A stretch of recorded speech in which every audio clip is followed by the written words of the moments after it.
This is the Big O Show. This is the Big O Show.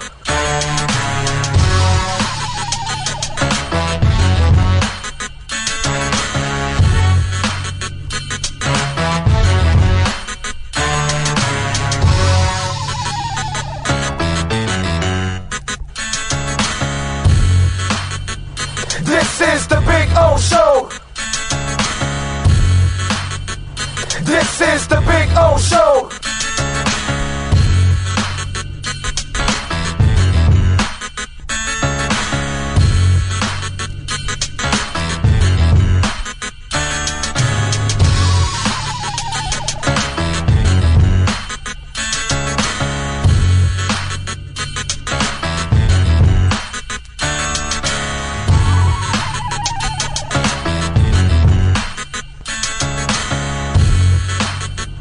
This is the Big O Show.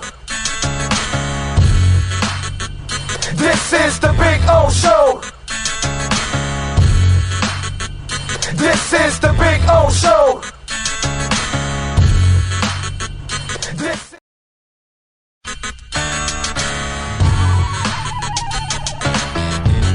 So here's the putting green. See? There you go. Got two flags. One is over there where Cutter's Edge Pro. It's not coming out now. Come on. Come on, wind. Give me a little wind. No, unfortunately. But there you go. And this one says Big O here. There you go. So there's my putting green. It's about, I would say about 25 feet, something like that. I get to practice, have a little fun. See? And then, of course, we got, the bunkers. Got to have the bunkers, man. Got all kinds of bunkers there. You know what I'm saying? So that's a taste of our backyard. There's Maiden right there. Maiden. Bono, how you doing, Bono? Bono. He's a Carolina dog, by the way. These dogs are amazing. Their temperaments are awesome. But there is the Sylvester Palm, which is just beautiful. All right, call my guys, Will and Mike at Cutter's Edge Pro. They will take care of you. Dogs are not included, okay? Can't include the dogs. Those are mine. But the exceptional work, oh, baby. Oh, baby. Yes. Make your home an oasis. CuttersEdgePro.com. Go to their Instagram page, by the way, so you can see a lot of the before and after work that they do. And it is exceptional, baby. This thing's been on here for about 9 months. No grass growing through it or anything like that. Right, Bono? Huh? Bono!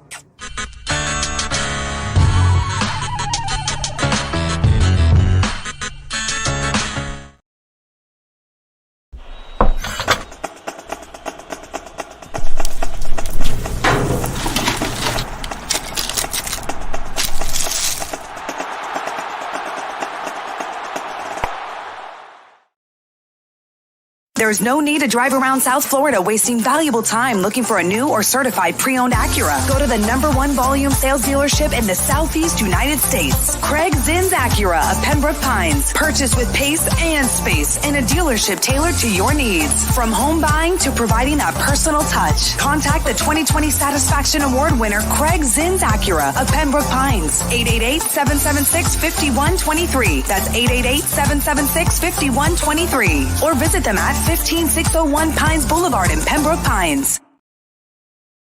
When you move, you need a reliable company led by passionate folks, eager to assist its customers during a transitional process that needs to be smooth.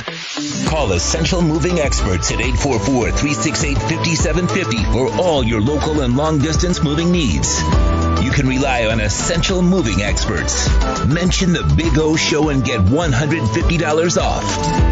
Family owned and operated, they offer free 30-day storage, full-service moving, fully licensed, bonded, and insured. Moving was never so easy. EssentialMovingExperts.com. If you're a Miami sports fan, then there's only one store to go to, and that's Caneswear at Miami Fanwear in Davie. They're your one-stop shop for all your inner Miami CF, Canes, Dolphins, Panthers, and Marlins merchandise. They have hats, t-shirts, game day jerseys, and so much more. Located at 2511 South University Drive in Davie, and open 24/7 online at caneswear.com or innermiamiwear.com. Call them at 954-835-5597. Caneswear, the spot where Inner Miami and all Miami sports fans shop. Welton Rayom has more than 62 years of litigation experience handling insurance disputes. They're committed to resolving even the toughest insurance claims quickly. Call them for a free consultation. 954-966-4646. At Welton Rayom, they don't get paid unless you win. Property damage claims to your home, business, or condo as a result of a hurricane. Welton Rayom can help. Water, mold, fire, smoke damage, Welton Rayom can help. Call 954-966-4646. For over 16 years, EJDconstruction.com has provided South Florida residents quality craftsmanship, accurate project management, and exceptional service. That's why EJDconstruction.com is an A-rated member of Angie's List and the Better Business Bureau. When you're looking for the right custom home builder for additions or home remodeling, please call my friend Eric at 305-433-4843. That's 305-433-4843 for EJDconstruction.com.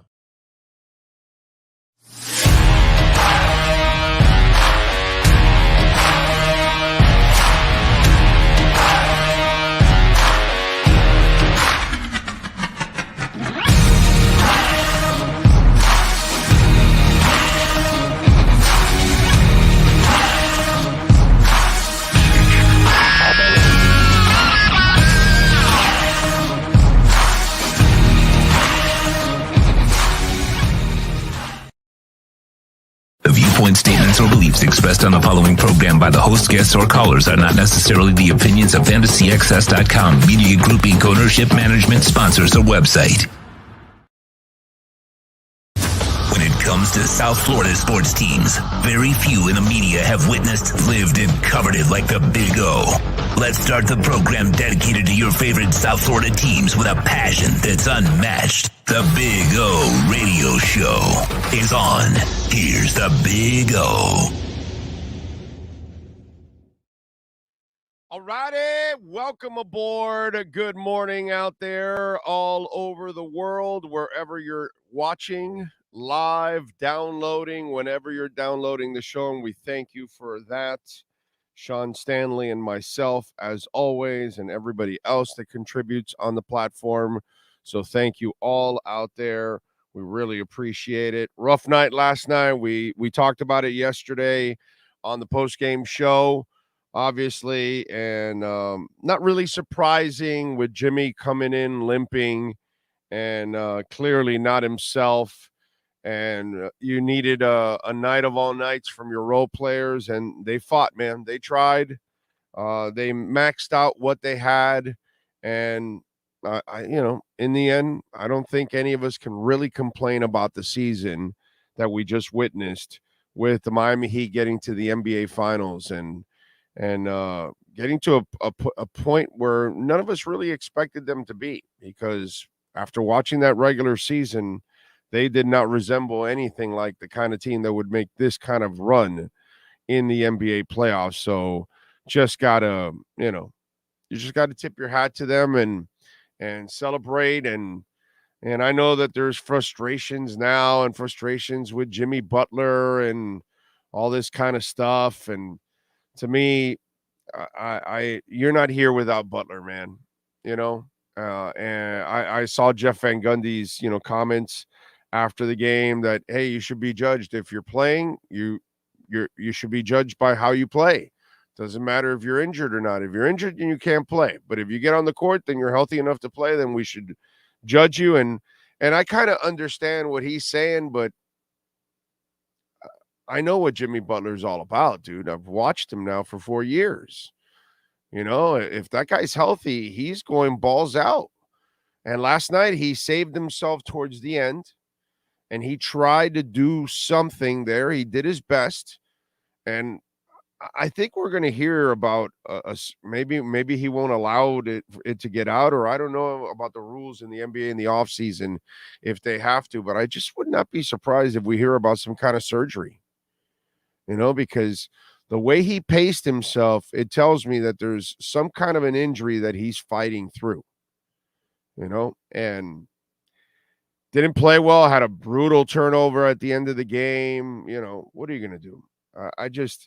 I know that, he made some baskets to kind of get him back in the game, give him the lead and everything. And then he had the turnover at the end. It's just hard for me to pick on a person that the only reason you're where you're at, it's because of that guy. You know what I'm saying? So it'd be so ungrateful to complain about Jimmy Butler, And I've seen people complain about Jimmy Butler, and to me, that just doesn't make a lot of sense. So I just and the role players did the best they could. They're all role players. They tried. They had their moments all throughout, and they made it a game. They were right there, considering it all. They toughed it out, man. I got to give them a lot of love. It's frustrating and all that, but we can't sit here and be, ignorant, right? Like there's a guy on Twitter that I was going back and forth, and the headline of his thing is Spo won't let Bam shoot threes, which is like the stupidest thing in the world, right? So let's not get ignorant about all of this, okay? Bam doesn't shoot because he doesn't have the balls to continue to be shooting, because that's not who he is. Doesn't have cojones. That's all. He has cojones to be a role player, but he doesn't have cojones to say, I'm scoring whether you like it or not. I'm going to start shooting threes whether you like it or not. You think Spo would stop him? That's ignorant. Spo tries to get everybody to shoot a three-pointer. That's what this league is all about. That's Bam. Just like if you sit here thinking you're entitled to the title, you're ignorant. You're not. Denver's better. They're better top to bottom. They're better. Even with the healthy Jimmy. At least with a healthy Jimmy, you would feel you got some kind of a shot at least. Without a healthy Jimmy, you don't. So we can't, sit here and be mad like we're entitled to winning this thing. We could do that in 2010 when Dallas won it, but not right now. Can't do that now. It's just not. It's not right. So we should be grateful.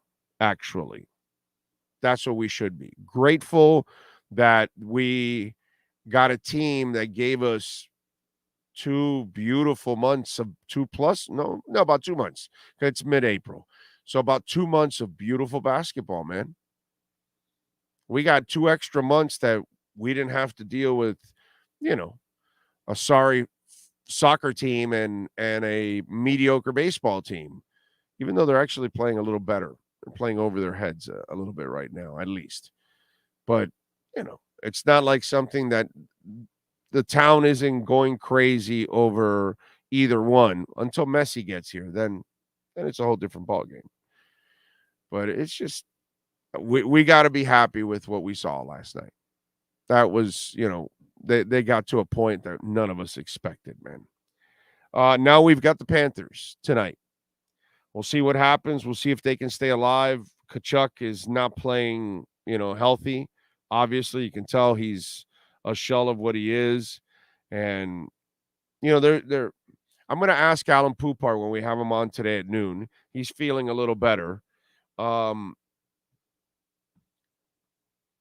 Should Kachuk play? I know Kachuk is wired the way he's wired, but because of the way he's wired and because of the way he plays, people are going to want to take extra shots at him.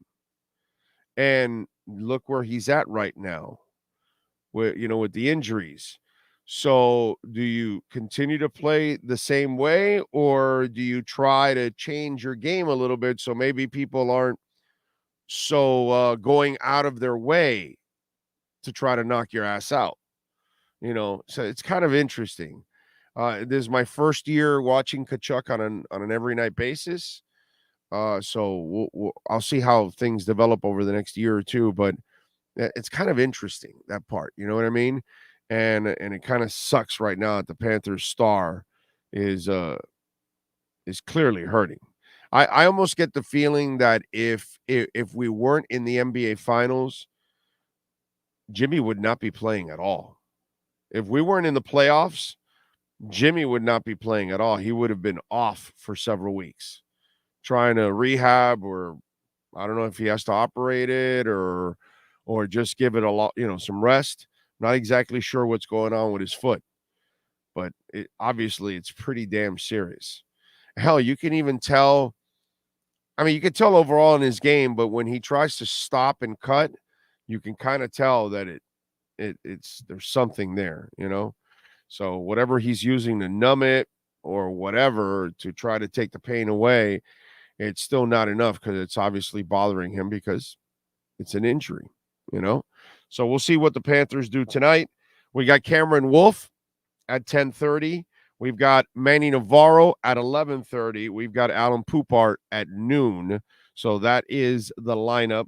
Got a bunch of things to talk about. Got some subjects. I know that we're not hot and heavy yet into football, and that'll happen in 2 months, and then we'll be able to really get into it. But hey, overall, we got some stuff to talk about. We got some interesting things actually that I want to talk about too on the show. Jamie Zorrilla out in San Jose, first in out west. That's early, dude. Thank you. Kyle Cockrell is in. Jose Matos. No, I will not trade Bam. No, no, no, no, no, no, no. I'll tell you, he's a super role player. Okay. I'll have fun with you folks out there that think he's a star. Okay. I'll straighten your ass out on that. But I think Bam is needed badly on this team. Badly. You need him. You need a role player like that. You need a guy that's going to do all the dirty work and score some points and help you out. Bam is really important. What you trade is Tyler Hero. What you trade is Duncan. And then what you try to unload at one point or another is Lowry and Oladipo and those terrible salaries. Those are the things that you need to unload. You keep Bam Adebayo, okay? You need to use those other pieces to get a star. Don't put Bam in a position where you think he's a star, then he fails you, like scoring 18 points in a half and not doing shit in the second half or disappearing in some games. But that's Bam because he's a role player. Your problem is, Jose Matos, is that you keep thinking he's a star. So he's failing and not reaching your unrealistic expectations. On my end, he surpasses my expectations because he's a role player.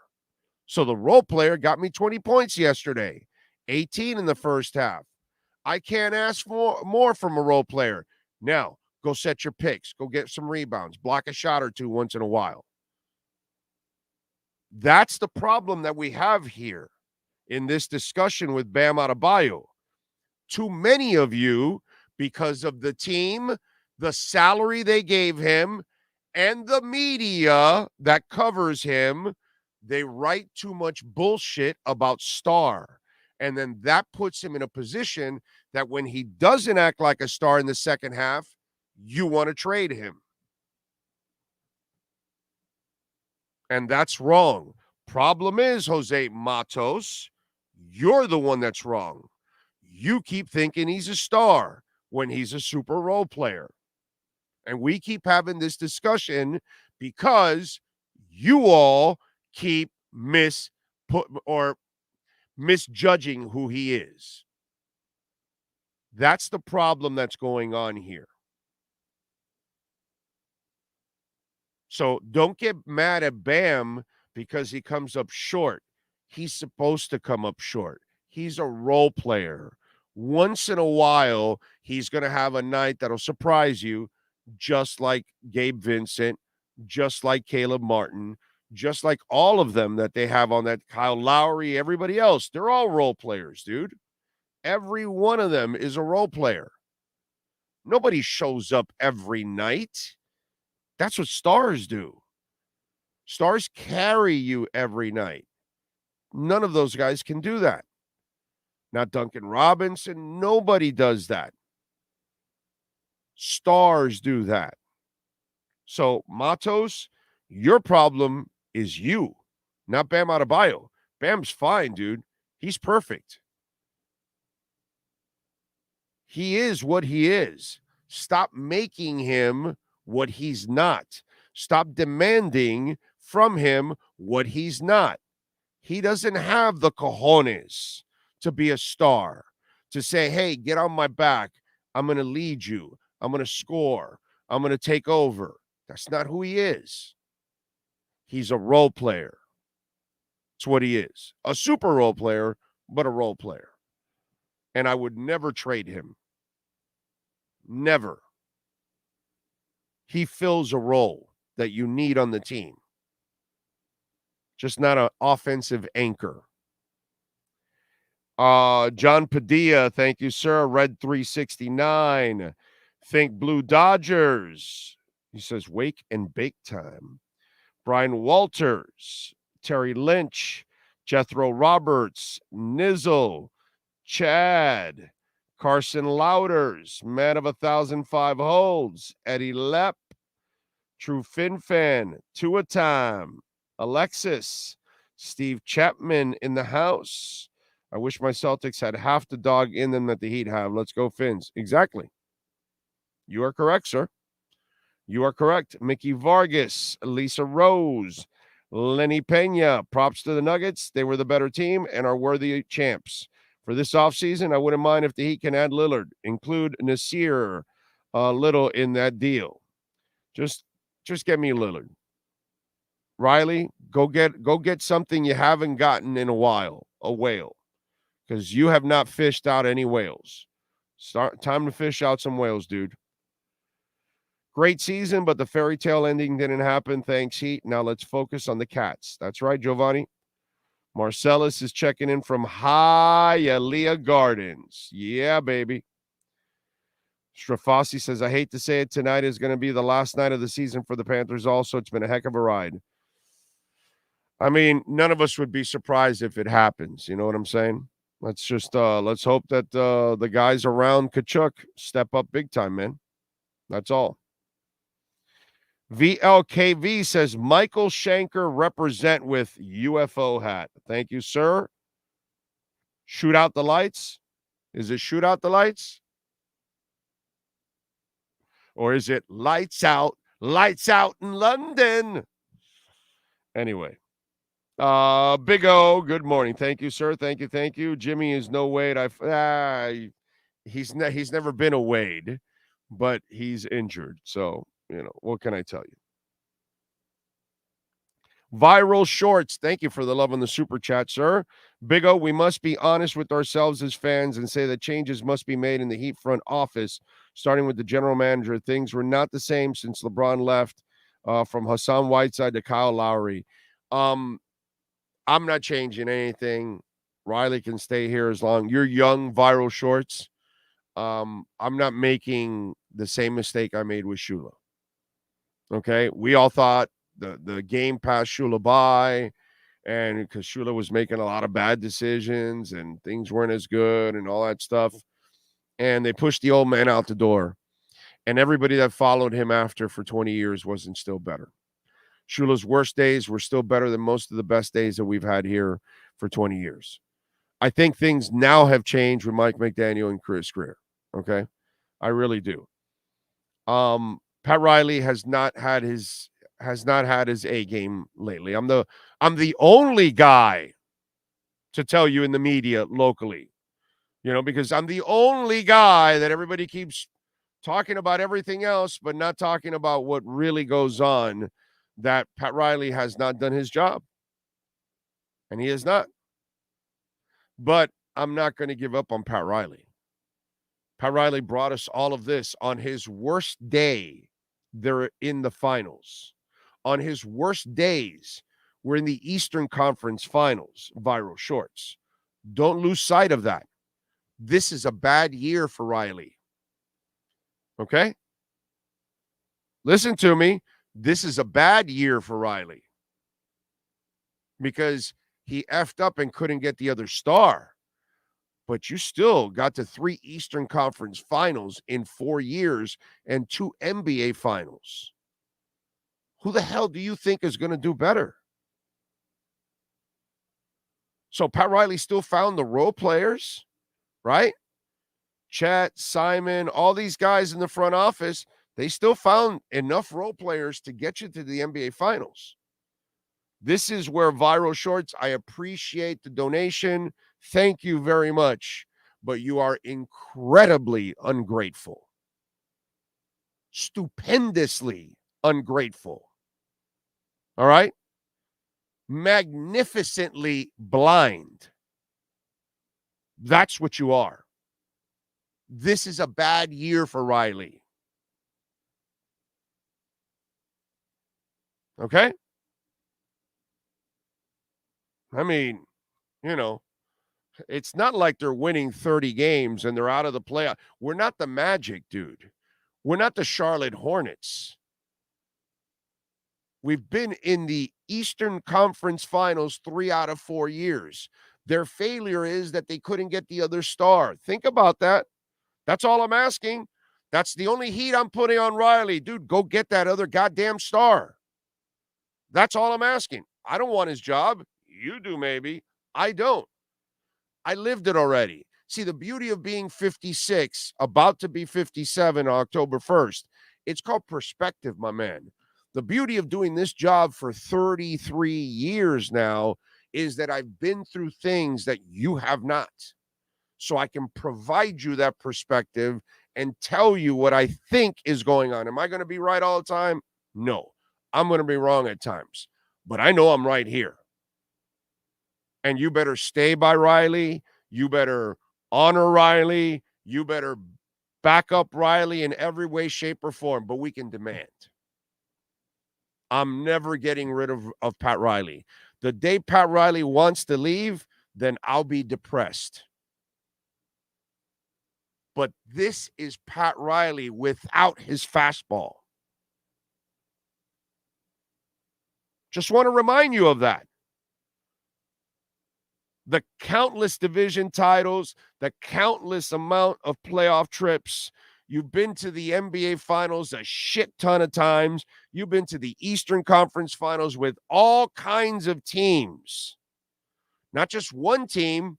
You didn't get lucky with just a group of guys and you went to a bunch of playoffs and all that. And then after those guys were gone, it died. Like some organizations die after those guys. No. These people turn the page and they find something else. Now, is it easy to build a title? No, dude. But Viral Shorts, you make it sound like it's super easy. You make it sound like everybody wins. You could be Charlotte, right? You do realize that our Miami Dolphins went from royalty to becoming the freaking Charlotte Hornets. Okay? Our Miami Dolphins went from royalty to becoming the Bengals. Or Bungles, like we used to call them. Bungles. Not anymore, but I'm talking about in history. It's kind of what happened to us. Why? Because we told the one person that built our organization up, okay, that we told them he was old and not good enough. I'm not doing that to Pat Riley. Now, am I the first guy to tell you Pat has not had his fastball here lately and he needs to, get a superstar? Yeah. Well, I tell you that I don't want to hear about luxury tax for Mickey Harrison? Yeah. Do I want the Harrison family to sell? No. Do I want Pat Riley to leave? No. I've never said anything like that. But I'm not going to sit here and eat my words and not say what needs to get done. But I'm not putting the ultimatum of, oh, no, no, Riley either gets a star or he gets the hell out. No. I'm not doing that. I'm not doing that. This is the greatest basketball run we've ever had, even on its worst days. So, Viral Shorts, take a step back. Use perspective. You're probably too young to know what I'm talking about. But I don't want us to make the same mistake we made in the mid-90s when Jimmy Johnson was throwing daggers from a studio and trashing Shula as much as he could because he was politicking for that job. And eventually, we all bit because we saw what he did in Dallas and because Shula was struggling. And in the end, we made a major mistake. We crapped on a man that brought us everything, that made the Dolphins what they were. And Jimmy Johnson was part of the destruction of the Dolphins. The deceiving part is looking at the defense. The reality is, look how he tore up that offense, how he made Marino's life impossible, and then how he left us Dave Wanstead. And then the ball of crap just kept rolling down the hill and becoming bigger and bigger and bigger. So I'm not doing that because I don't know what comes after Riley. I'm afraid of what comes after Riley.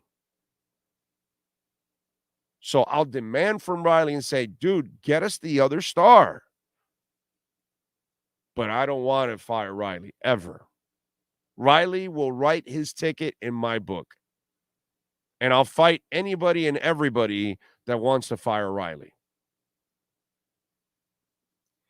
Viral Shorts, another thing, we also need to stop signing average to old players and think young players that can throw hoops like the Warriors in Sacramento, a fun team to watch. Sacramento has not won anything ever in their lives. Don't compare the Miami Heat ever to the Sacramento Kings. Ever. Ever. Ever. Okay? Ever. Thanks for the donation, but my brother, no. True Fin Fan 78. Sorry you have to deal with these blind fans, though. You know, what can I tell you? But we're here to straighten them out. Big O, Bam had a chance to be a star, had a chance to go one-on-one and look for the pass off. Super role player, you're right. Yeah, he is what he is. And he's fantastic. I got no problem with Bam being what he is. I got a problem with you. I got a problem with the Miami Heat. I got a problem with media members selling me bullshit. That's what I got a problem with. See, that's where, as much as I love Riley, right? When Riley signs Whiteside and everybody's talking about, I'm the guy that says, no, I don't like it. I can disagree with Riley. Doesn't mean I want him gone. You know what I mean? Just like this whole crap that goes on with all those guys that year. Oh, these are interchangeable contracts. And all the writers wrote, these are all interchangeable contracts. And I'm the only guy that stood up in the entire media and said, no, they're not. That's bullshit. These guys aren't good enough to be interchangeable contracts. And I was dead on right.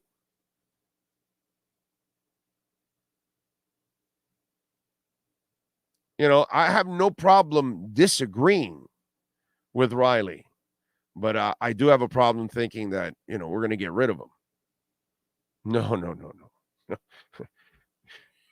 Look what's gone on the last 4 years. How many teams have done this without even winning a title? I get it. But how many teams have gone to the NBA Finals twice and the Eastern Conference Finals 3 out of 4 times with a team that's not supposed to be there?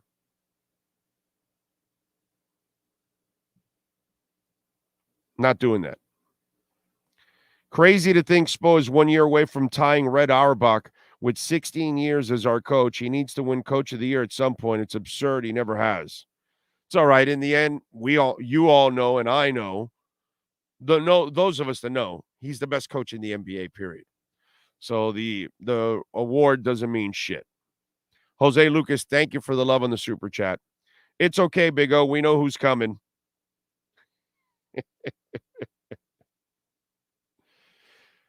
Big O, this is not a bad year for Riley. He has done enough to get us to 2-5. Exactly, brother.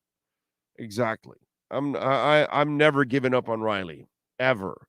I got Riley's back. Now, I'll disagree with him, okay? When he signed Kyle Lowry, I said, that's a terrible deal. Hated that contract, and I'll do it. I can disagree with him. I love him. I'll back him up. I always want him here, but I'm going to disagree with him. So, Big O, did you see Herbert's immature media photo? Herbert? Justin Herbert? No, I did not. I don't know what you're talking about. I have no idea. Sean, if you know what he's talking about, bring it up. Show it to me. By the way, Sean, do you have that Tom Brady video? Can you pull that up? Pull up that Tom Brady video I sent you.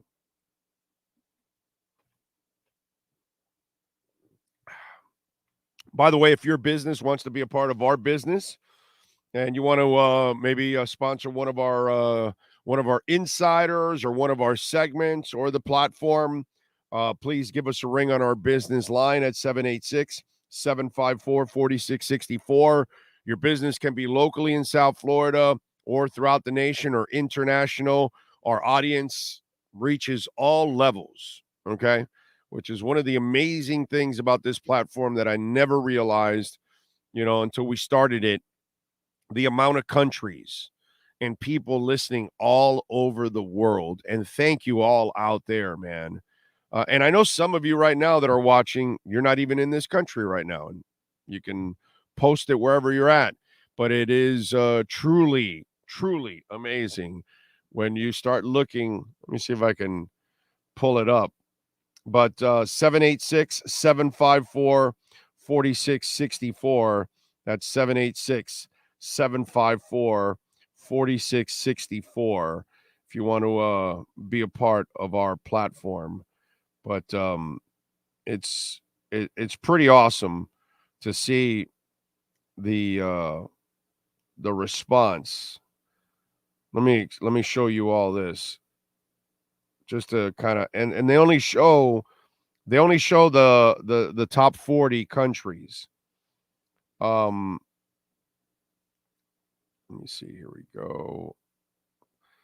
Obviously, United States, Canada, Mexico, United Kingdom, Malaysia, Japan, Bahamas, Turks and Caicos, Panama, Honduras, the Netherlands, Dominican Republic, Jamaica, Brazil, Ireland, United Arab Emirates, Belgium, Spain, Puerto Rico, Singapore, Cayman Islands, Italy, Ukraine, Colombia, Germany, Thailand, Australia, France, Pakistan, Nicaragua, Israel, Qatar, Russian Federation, Ecuador, Costa Rica, Turkey, Guatemala, Aruba, Bulgaria, Greece, Switzerland, Republic of Korea, Portugal, Sweden, Austria, Norway, Curacao, Argentina, India, Philippines.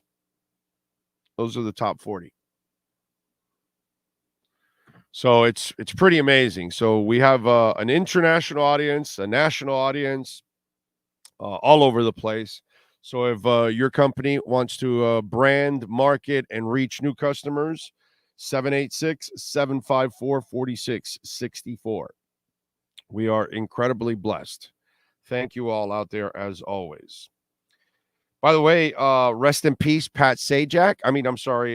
Trent Williams, actor, passed away at the age of 71 in a motorcycle accident. Damn, that's a rough way to go. Pat Sajak is retiring after 41 years on the Wheel of Fortune. Is Vanna White still doing that thing? I'm not even sure. I don't watch it. I've never watched it. I watch Wheel of Fortune like I run into it for a minute or two, right? Back in the day, not anymore. I don't even run into Wheel of Fortune now. But back in the day, you would run into it and stop for a minute or two and then keep going. And congratulations to Braddock's boys basketball coach, Willie Diaz. He is retiring after 4 decades. Give that man millions of dollars. Give it to every teacher that retires after 40 years. My God, your brain must be fried after 40 years working with kids. Jesus. Holy crap, man. 40 years. No, Frankie, no Cuba, I guess. No, they're not in the top 40. I don't know. They only show you 40, so I'm sure there's way more countries listening, but it only stops at 40. So Cuba might be in there somewhere, but it might be really low in the rankings. All right, Sean, are you ready? Let the rumors begin. Tom Brady is coming back to play in the NFL. Damn it. It's such bullshit. I already got coughed up about it. Anyway, so Tom Brady is coming back to the NFL. He was hanging out with Mr. Beast. I had no idea. I didn't know this guy. It's like that gambling guy you told me about that I didn't know about, that he makes all those big bets, Sean. I forgot the guy's name, whatever. Anyway, you know him. I don't. But what is it? Go ahead. Mattress Mac. That's it. Mattress Mac. That's it. Anyway, I know some people are going, you don't know Mattress Mac? Anyway, so Tom Brady was hanging out with Mr. Beast. And apparently, I guess this guy's some kind of YouTube sensation or whatever. And Tom Brady's hanging out on this super yacht with this guy. And so they have him throw a football. But they have him doing some interesting things with the football. Play, Sean Stanley. Thank you. This is a way nicer helicopter pad. When I think of a helicopter pad on a yacht, this is what I think of, not what we had before. And with Tom Brady here, of course we had to play some football. This is the most fun version of catch because you just do this and he just throws it there. Nope.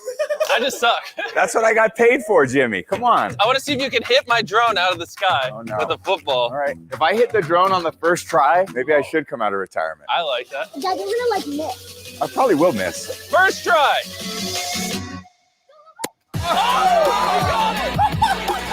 Nolan, put your sunscreen on. Carl's probably the worst wide receiver you've ever thrown to. Unless you dome him in the head, he's probably not going to catch it. All right, Carl, don't screw this up. Just throw it as far as you can. You hit him in the chest. You got to hit him in the head. After chilling with Tom Brady, we hung out in the movie room for the rest of the night. Would you say this is the best boat so far? We're good. 100%. We're good. You can watch the video if you want. It's all kinds of crap. And Tom Brady's not in most of the video. He's only in a short part. I kind of gave you most of it. So I kind of went through the BS for you. Unless you like Mr. Beast or something. I don't know. You normally follow him. But that's it. Sean, he hit a drone off a super ship. He's coming back. And he's gonna take Tua's job, right? That's what's coming next, right?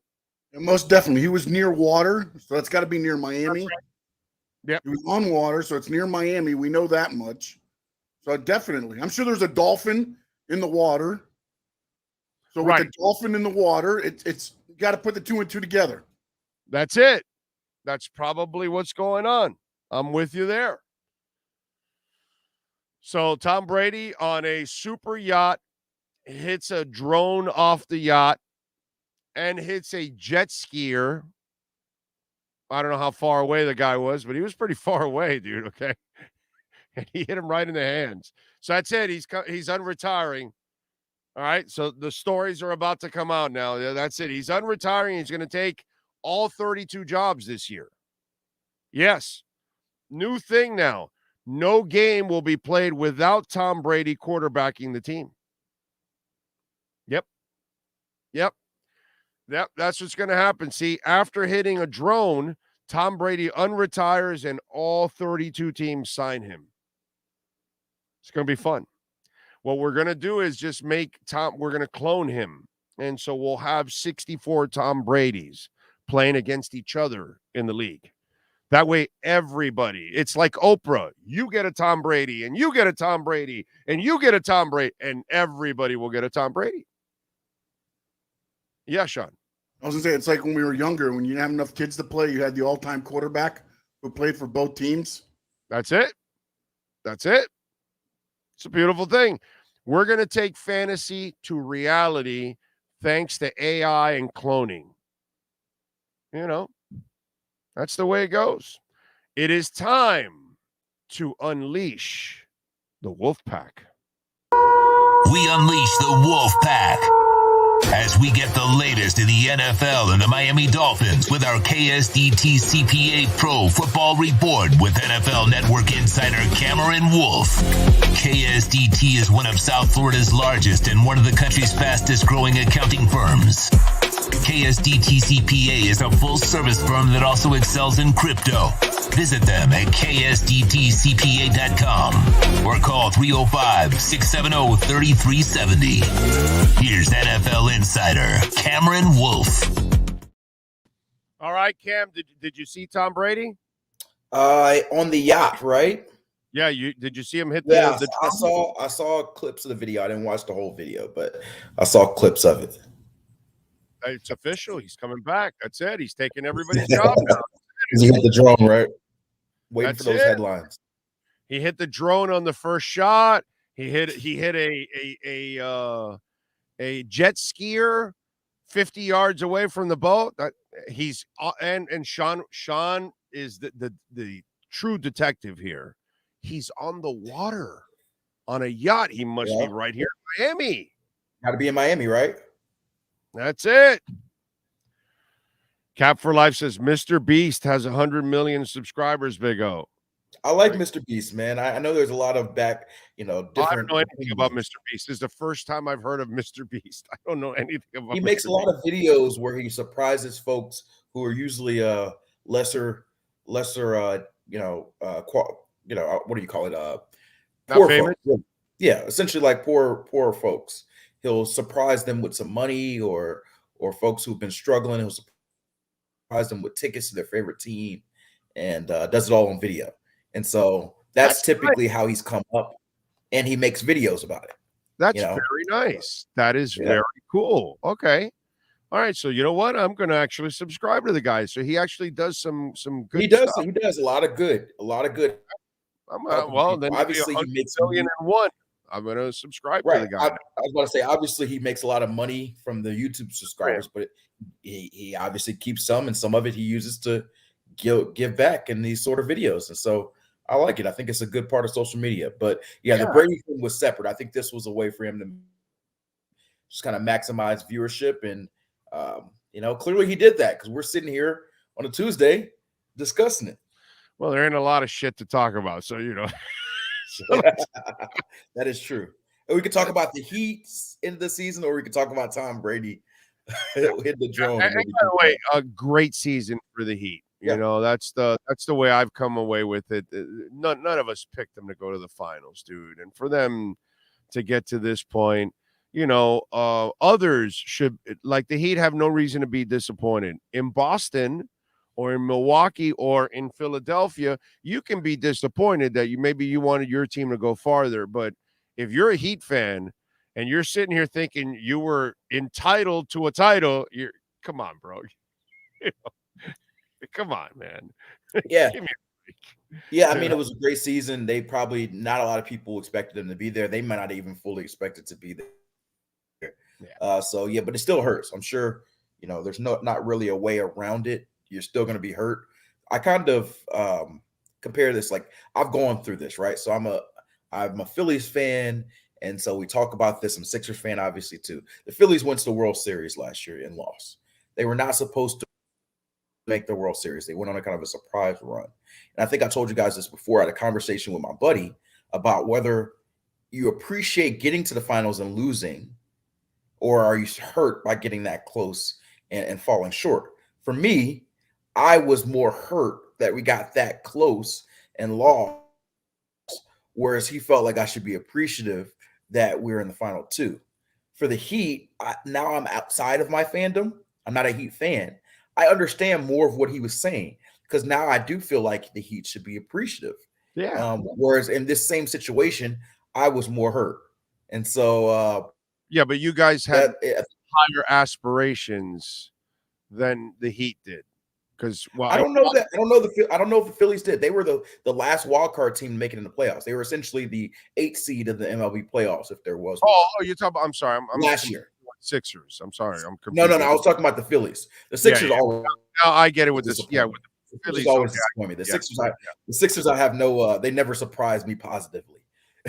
So yeah, I was talking about the Phillies. I guess with the Phillies, the frustrating part is all the money they've spent. You know what I mean? It's kind of like what's going on with the Mets now. That's true. But the Heat have spent a lot of money too. They just had to sneak under the tax. They're paying Jimmy, Bam, and Lowry, 30 plus. And they're paying up to the tax. They're not paying any tax. So, But overall, that budget's paid for. You're supposed you have that money coming in up until the cap. That the rest of that is gravy that you're getting as an owner after that. Yeah. But overall, man, props to the Nuggets. That was a really good team. Hey, they deserve it. The best team all season. And Jokic was unbelievable in the playoffs. Like during the playoffs, there was no question he was the best player. And they played amazing. And so the crazy part is that roster is going to be returning next year. They may lose Bruce Brown. Yeah, they probably lose Bruce Brown in free agency. He's going to get a nice contract elsewhere. But other than that, they pretty much everybody else is under contract. And so obviously everybody else is going to recharge and some stars are going to get traded.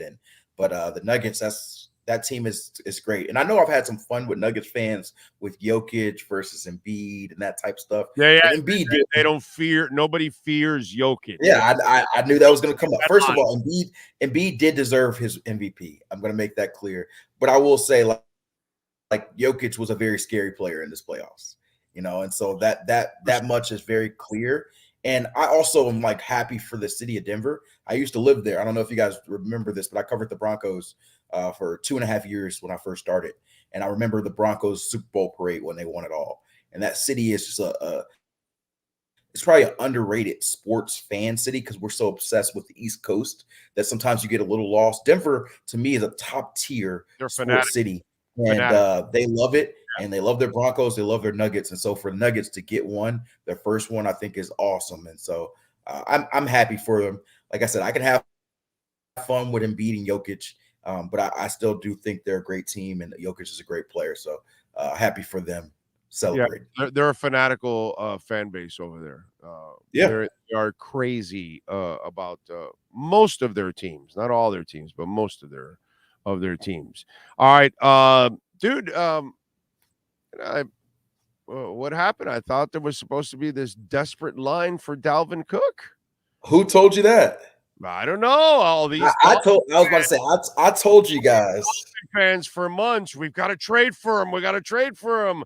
Media people predicting trades for the Dolphins for Dalvin Cook. There was never going to be a trade. There was never going to be any big money. But apparently, as I've been saying for months, that the Dolphins were never going to trade or give big money. But apparently, Cam, nobody wants to give big money. I also think it's probably not a rush for Dalvin Cook, right? Look, he's not coming to minicamp for any team. And training camp will be the first you see him. So you've got a 6-week period. And I think for him, he's probably just saying, hey, what's the most money I can get in the best spot? I'm with you. I told you, I didn't think that he was set to make $11 million. I didn't think there was $11 million offer sitting there waiting for him from anyone. And I definitely think the Dolphins, whatever they're offering is much lower. And so eventually he's going to have to make a decision. Do I take this, less money, maybe a incentive-based deal to go to Miami or elsewhere, or do I continue to hold and wait for the team that gives me $8, $9, $10 million on the deal? I don't know if it's coming, but he obviously has the ability to wait and see. An injury happens, a team really wants to get aggressive right before training camp, and so not the end of the world for Dolphin fans. You're still waiting and watching, but I don't know that it's something where a Dalvin Cook move can happen any minute, like it's going to happen today. Clearly, there has not been a huge urgency, and we'll kind of see how it goes from there. So, yeah. Where do you think he goes? I mean, Miami is still a real possibility. I think a lot of it's going to depend on what he's willing to accept. To me, I think what makes sense for him is a $5-6 million deal with maybe high end incentives that can get him to 7 or 8 million. Maybe 8 million probably would make a lot of sense for him. So not quite the money he had, but not the minimum. And so would Miami go that number? I'm not sure. That may be a little steep, but maybe they make it work. Maybe they stretch. I don't know. I mean, there's not a lot of teams that are willing to give up significant financial resources for a running back. And so once the number starts going down, you start increasing the teams. If it gets down to where he's playing for $2 million, then the Chiefs can get into it. Then the Bills can get into it. Then the Eagles can get into it. If we're playing for no money, then Super Bowl contenders can get into it. But if it's like 5, 6, or if it's 6, 7, 8, you probably limit your teams. And so I don't know if I have a betting favorite at this point. I think the Dolphins are very much in the mix. Maybe the Jets will be in the mix.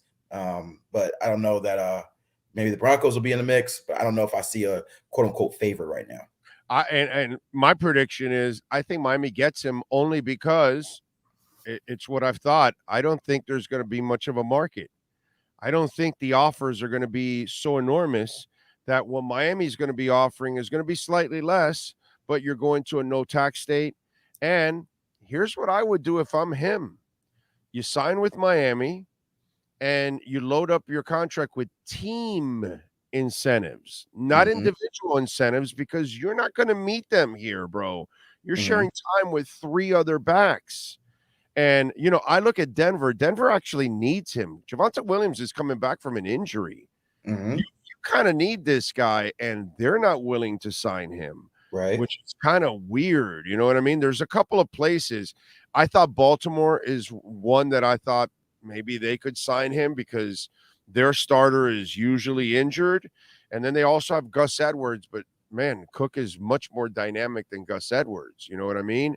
Right. So a couple of places that he can go, but I just don't think that there's like the Jets or the Bills. They don't have a lot of money to offer unless they start going into, other people's salaries and start opening up some cap space and mortgaging more of the future.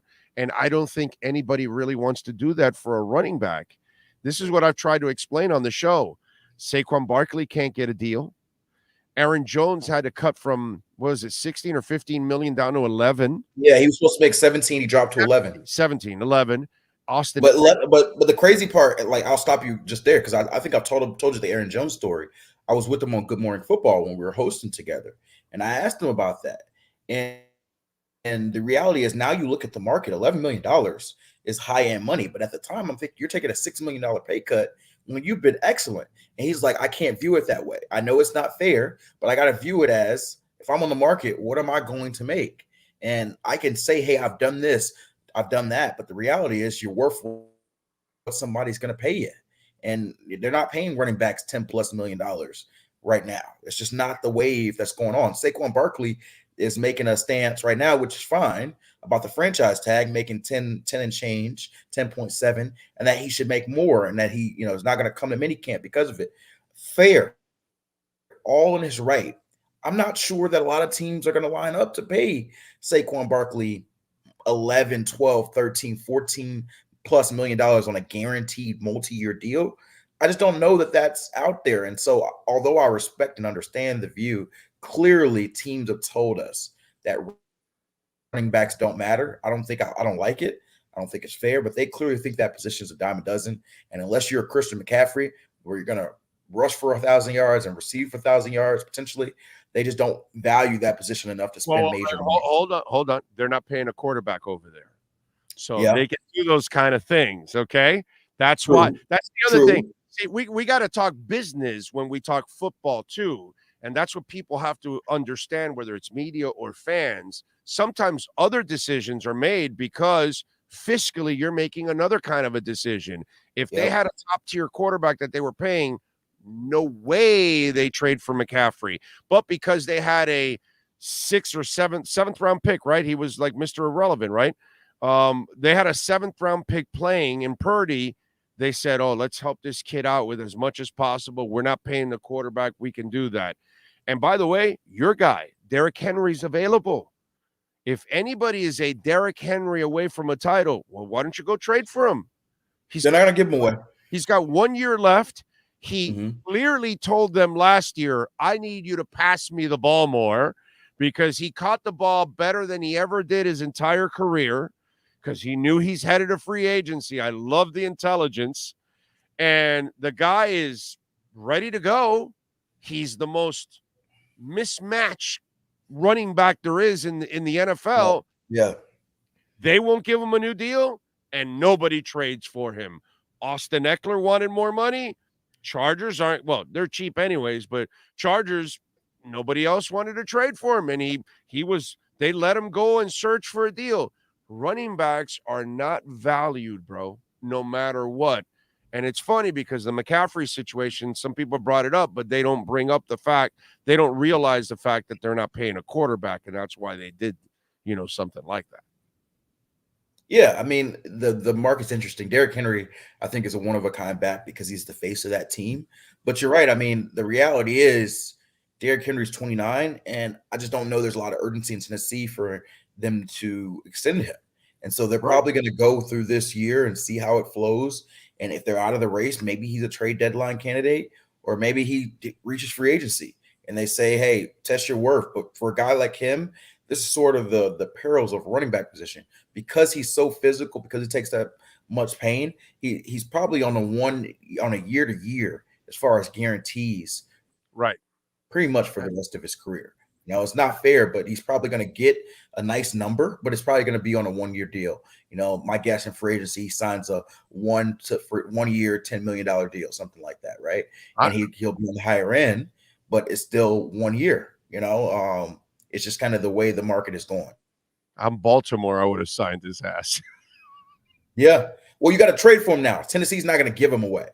They still value him. I would have traded for him. It's not like you have to give up the world, because everybody knows you're not signing him, so he's going to be gone. Right. You're not going to have to give up the world, but they're not going to say, hey, we're going to give you away for a 6th round pick. Although I can see them really screwing him over by tagging him next year. That's possible. The tag number is still 10, 11 million. That's the same thing I was saying. A 1 year deal for 10 or 11 million dollars doesn't give you much guarantees, but it still allows you to stay, and you're paying them the eighth for that beast. For that beast, it's well worth it. And by the way, they're also not paying a quarterback next year. Yeah. Tannehill's last year. Gone. And then you'll have young quarterbacks, so you can actually. That's probably what they're going to do. You know what? I just nailed it. They lose Tannehill, right? He's gone in free agency, so that opens up $30 million. So now you say, okay, now we can tag Henry at 10.5 and keep him for our young quarterbacks and keep going. And probably, like you just said, year to year, they have 3 tags they can use on him, 3 straight years. Yeah. If they feel. And by the time he'll be 32, 30, 31, 32, and that's probably it anyway. Yeah, he probably has 1 to 3 dominant years left. Yeah. Yeah. So, but it's just crazy how, and this is why I try to explain to Dolphin fans out there that we're so starved for we got to trade for him. Oh, we got to sign him. And it's just not a Dalvin Cook thing. It's just that entire position, dude. There's total apathy for that position. It's so interchangeable that there's no desperation for a running back nowadays. Right. So it's crazy. All right. What else are we expecting from the Dolphins here over the next couple of weeks? Are you expecting any kind of moves, offensive line, anything out there coming out of minicamp? Expecting vacation, man. I think this is a real light period for the Dolphins and for teams. And so you see teams taking visits with DeAndre Hopkins, the Dalvin Cook conversation. And so maybe if there's a big name guy who says, I want to sign before training camp, maybe they do it earlier. But typically those signings happen in July, closer to the start of training camp, a week or two before training camp will get you in there. There's nothing they're doing together in this 6-week period anyway. And so I think that you guys can go to the beach, take a walk. I don't think there's going to be a ton going on over the next month. By the way, what'd you think of Tua physically overall? now that we got to see him up close here a couple times over the last few weeks? Yeah, he's bigger. He's definitely stronger. The only question I have, and we didn't get to see it much because it's still the offseason, is what's his mobility? Is his mobility impacted at all by adding a little weight? I know it's more muscle than anything, but if you put on a little weight, the question is, hey, are you still the same speed as a passer, speed as a runner if you need him? Obviously, you don't want him to run a ton, but as far as your movement inside the pocket, that's really the only question. But yeah, he looks stronger. I like that for him because you can take and withstand a lot of hits. Sounds like Mike McDaniel likes it. And you get to see a little, you're seeing more and more of Tua, of who he is. I like the fun Polaroid joke. There's a lot going on about the cameras. I don't know if it was a Mike McDaniel idea or a Tua idea, but you put the Polaroid on top of your head and have fun with it. He's clearly aware of everything that's going on in conversations about him. And he knows what gets the clicks and what gets the attention on TV based on what he says. And he's having fun with it. And so it's just, April, May, June. We know the big question with Tua is, can he stay healthy? And we won't find that out until really the end of the season. And we'll answer looking back, did he stay healthy? But right now, I think from what you've seen from Tua, he's looking good. He's everything you'd want going into this year 2 of Mike McDaniel's scheme. How concerned should we be about Connor Williams' holdout? I think a moderate level of concern. I think mostly because the offensive line was already a huge issue in my mind. I don't want to say huge. I would say it's their biggest issue in my mind is the offensive line. And so that was one of the spots that I felt good about, the center spot. And so you lose a little bit of cohesiveness there, which has me a little worried. And then you worry, does it go into training camp? If it goes into training camp, that meter goes a little higher because now you're starting to create a little bit of disdain and chemistry within that locker room. But I get a feel that they'll figure something out. They've done it for Xavier last year or 2 years ago. I think they'll figure out something, a little sweetener. Maybe it's a little incentives. You can get up to this, or we'll add an extra $1 million or something. But I think they figure it out. I can't imagine that it's so far away. But right now, I'd say, it's probably a moderate concern. All right. Follow him on Twitter at Cameron Wolf and catch him on the NFL Network as he chases Tom Brady around knocking down drones. Cam, enjoy yourself, my brother. We will catch up later on in the week. Thank you. Sure. Appreciate you, man. You got it. There you go. Cameron Wolf. And we talk about KSDT CPAs. They do it all from property management to wealth management, valuation when it comes to tax. They do domestic and international tax, assurance with accounting services, from QuickBooks to bill paying services to bookkeeping services to cash flow analysis, assurances, like internal audits of financial statements. They do it all, every aspect of personal and business taxes they can help you out with. Please reach out to our friends at KSDT CPAs. They've got offices in Dade, Broward, and Palm Beach. They're also opening up an office in North Carolina. They are expanding as we speak. 305-670-3370. That's 305-670-3370 for KSDT CPA. This has been the KSDT CPA Pro Football Report with NFL insider Cameron Wolf. KSDT is recognized by Forbes as one of the top tax accounting firms for 2022. KSDT CPA is a full-service firm that also excels in crypto. Visit them at ksdtcpa.com or call 305-670-3370. All right. Swallowed wrong there in the water. Damn it. Anyway, we thank Cam, as always. Let's get a little lime and honey in the system.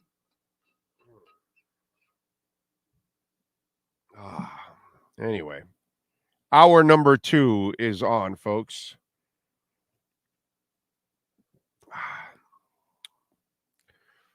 Let's see.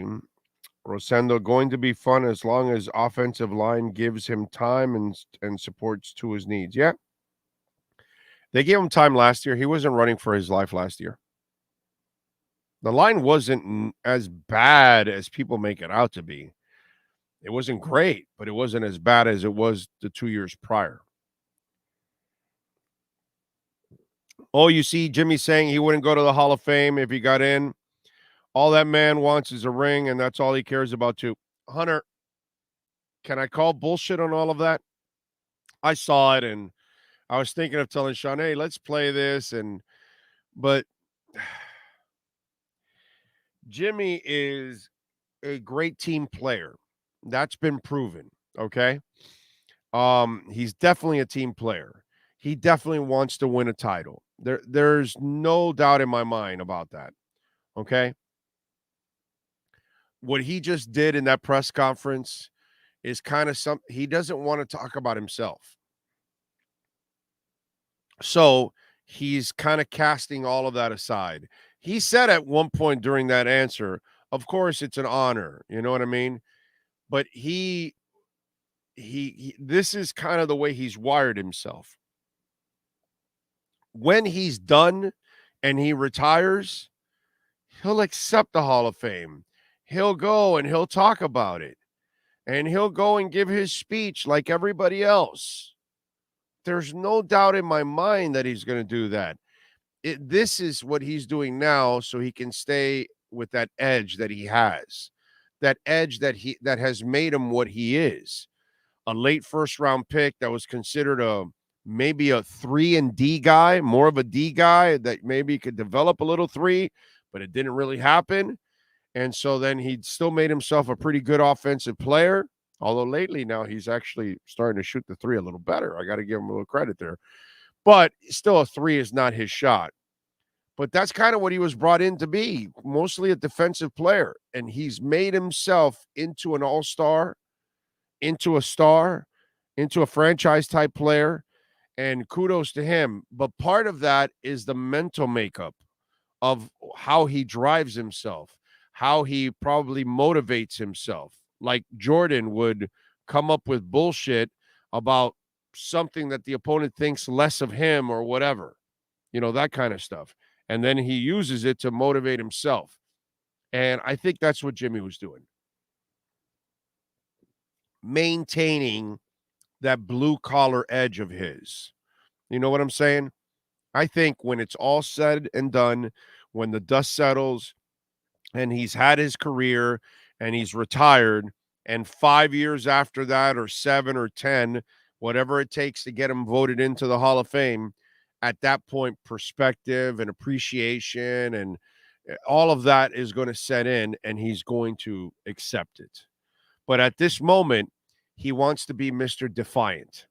Example. Defiant about the Hall of Fame. How did he react when Anthony Chang asked him about the injury? Defiant about no, nothing's wrong with me. I just missed shots. Ira asked him about something else, and he was defiant about it. I'm trying to remember what it was. But kudos to Anthony Chang, by the way, for asking about the injury. And he bold-faced lie. But it's defiance. It's him psyching himself out to be that. Deep down inside, we all know the dude was injured. He's half the player he was. We all saw it. There's no way to hide it. But he lies to Anthony Chang and the rest of it. No injury, no excuses, no nothing, because that's who he wants to be.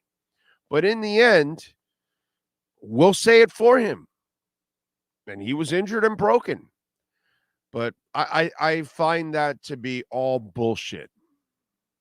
I think it's just the way he wants to keep himself motivated and with an edge, because he's not done.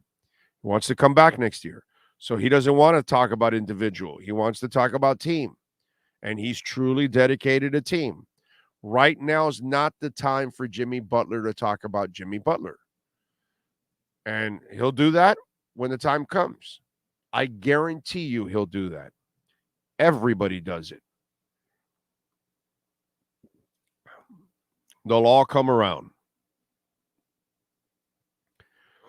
Did you know Jimmy G 3-by-3 when it comes to injuries versus the Dolphins? 3 for 3? I don't know. Don't know. Don't really care. Stephen Harris, good morning, Big O. Sean. It sucks that the Heat ended their season like this. I'm still proud of the Heat for making it this far. Go Heat. How about them Dolphins? Can't wait. Can't wait for the Dolphins. Let's see. Molina, 100%, bro. He had no reason to attack Orlando, bro. Just my 2 cents. Who attacked Orlando? Would they attack me? They attacked me today? I didn't pick up on that.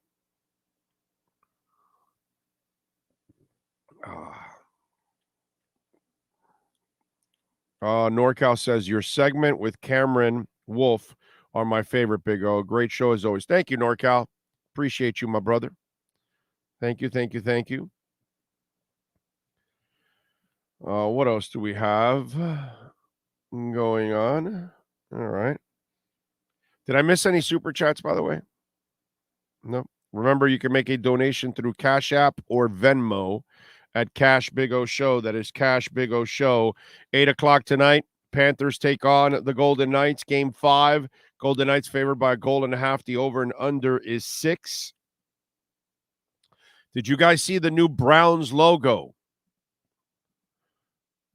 It's actually pretty cool. I like it. I got to say, I like it. What do you think, Sean? You give it a thumbs up or a thumbs down, right? I think it's cool. And by the way, you know why I also think it's super cool? Brother, that brown helmet is lame as hell. I get it. We're used to it because we grew up with it and all that. But, there are some things I don't mind changing. Some things in life were better back in the day than they are now. And then there are a lot of things nowadays that are better than they were back then. Okay? You got to pick and choose. There's some stuff that's still better back in the day than it is now, but a lot of stuff that changes is for the better. This is one of them. I think if you're a Brown, remember that other elf that they came out with that was supposedly was like a Browns logo from the 50s or something? And that thing was disgusting. I think, I don't know. I forgot what I called it, like a leprechaun on crack or something like that. I don't know what it was, but it was ugly. Okay. This one right here. That's a good logo, dude. Great job. The fans, by the way, voted for that logo. But props, man. Anybody that's watching in Cleveland and you happen to be a Browns fan, good for you guys out there, man. Good for you guys.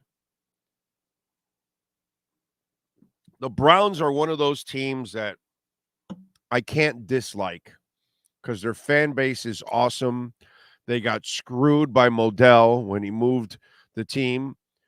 They never deserved to lose their team. Kind of like the Seattle Supersonics fans. They never deserved to lose their team either. Sometimes these things happen and it's just not fair. So I have a soft spot in my heart with Cleveland. I wish them well. Unless they're playing the Dolphins, then I want the Dolphins to kick their ass by 77 points. That'll make me happy. But good for I want good things to happen for the Browns unless they play the Dolphins. That looks like Big O's face when someone tells him what to talk about on his show. The logo. That's pretty good. That's a good one, Frankie. I like that one. I like that one a lot. Man, I hate how boring it's going to be until the start of the NFL season. Marcellus, what's wrong with you, bro? We're going to have fun on this show. We'll have things to talk about before football season. We'll also be in Canton to cover Zach Thomas's Hall of Fame induction, too. So we'll do all kinds of stuff, bro. We'll be fine. We'll have a good time. The Browns pissed a guy off, and he went and made the Bengals. Let's see. Paul Brown, the father of modern professional football. Yes, sir.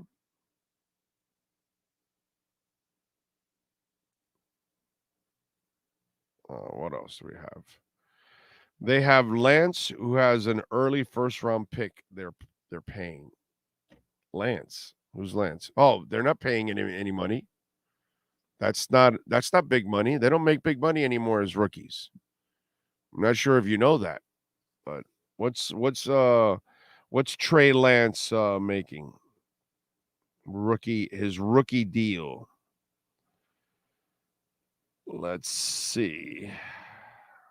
Let's give my man the info, since he thinks we're stuck in the days of Sam Bradford and shit like that. He thinks they're still paying rookies. Let's see. Trey Lance, $9 million, bro, is a cap hit this year. Okay. Cap hit of $9 million. Actually a base salary of $940,000, roster bonus of 2.8. The reason he's got $9 million, it's because of the signing bonus that they gave him. That's it. Because the signing bonus is broken down over the life of the contract. But really, money he's making, it's just under $4 million, actually. It's the $5.5 million signing bonus that they gave him at the beginning of his contract, which it's broken down over 4 years. So you do the math. It's a little over $1 million for each year, my friend. They're not paying him a lot of money. They're not paying 30, 40, $50 million. But that's all right, bro. You can learn. There's business and football. We have to understand that. When we talk football, we have to understand the business. It sucks, but we have to understand the business, because there's a reason why some decisions are made. Okay? And you'll make that McCaffrey decision because you're playing with either Purdy or if Trey Lance can unseat him. So you're no longer paying anybody $30, $40 million. You see what I'm saying? So that's why they would make that move, because normally their form of run game is the same thing that they do here. It's a plethora of backs, and you're not overpaying any of them.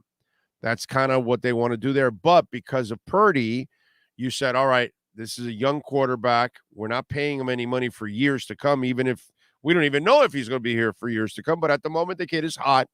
We've got our receivers. We've got our tight ends. We got an offensive line. Let's go get him a badass running back to make his life really easy. It was a super smart move on their part.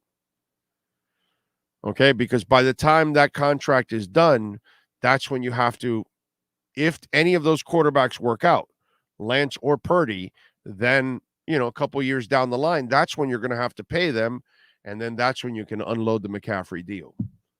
It's actually very genius on their part.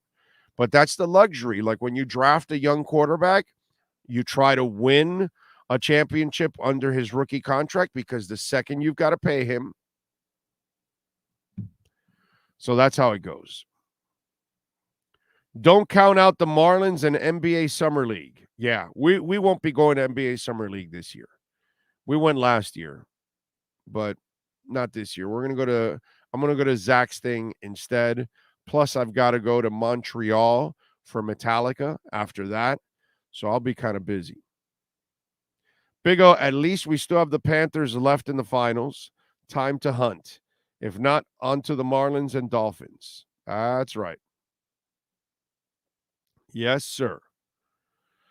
Big O, please let Sean know that Dominic Mysterio is wrestling Cody Rhodes. All right. Now you know, Sean. Randy Rhodes has risen from the death, and he is wrestling, which is a beautiful thing. There you go. Big claps from Sean. I'm seeing through the glass. All right, what else do we have going on in the world of sports? Oh, by the way, nice to see that the Denver folks know how to I was on a show on, I think it was ESPN, in Cleveland, I think it was. Speaking of Cleveland, I was on with Goldhammer and dude, you know who I was on with, Sean? I was on with Aaron Goldhammer and Teron Davenport. Do you remember who Teron Davenport is? So he brought in the conversation, for those of you that don't know, I didn't bring him back on because I didn't have to rub it in on him. But kudos to him. He brought it up. So Teron Davenport covers the Titans on a daily basis. And so he and I had a nice heated conversation about Ryan Tannehill, the franchise player. And he was convinced that Ryan is a franchise quarterback and all that. And so when I came on with Aaron and Teron the other day, he goes, no, me and because Aaron and I have never met and never had any contact. This was the first time I was on a show. We were doing like a Heat preview or whatever for the game last night. And so Teron goes, oh no, Orlando and I we know each other. I've been on his show. We've gone back and forth on Ryan Tannehill. And I go to him, so you're finally on my side now. You learned that he's not a franchise quarterback.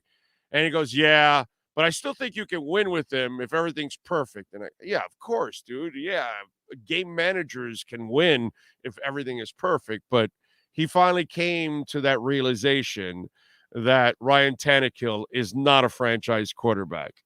But that was funny. That was funny.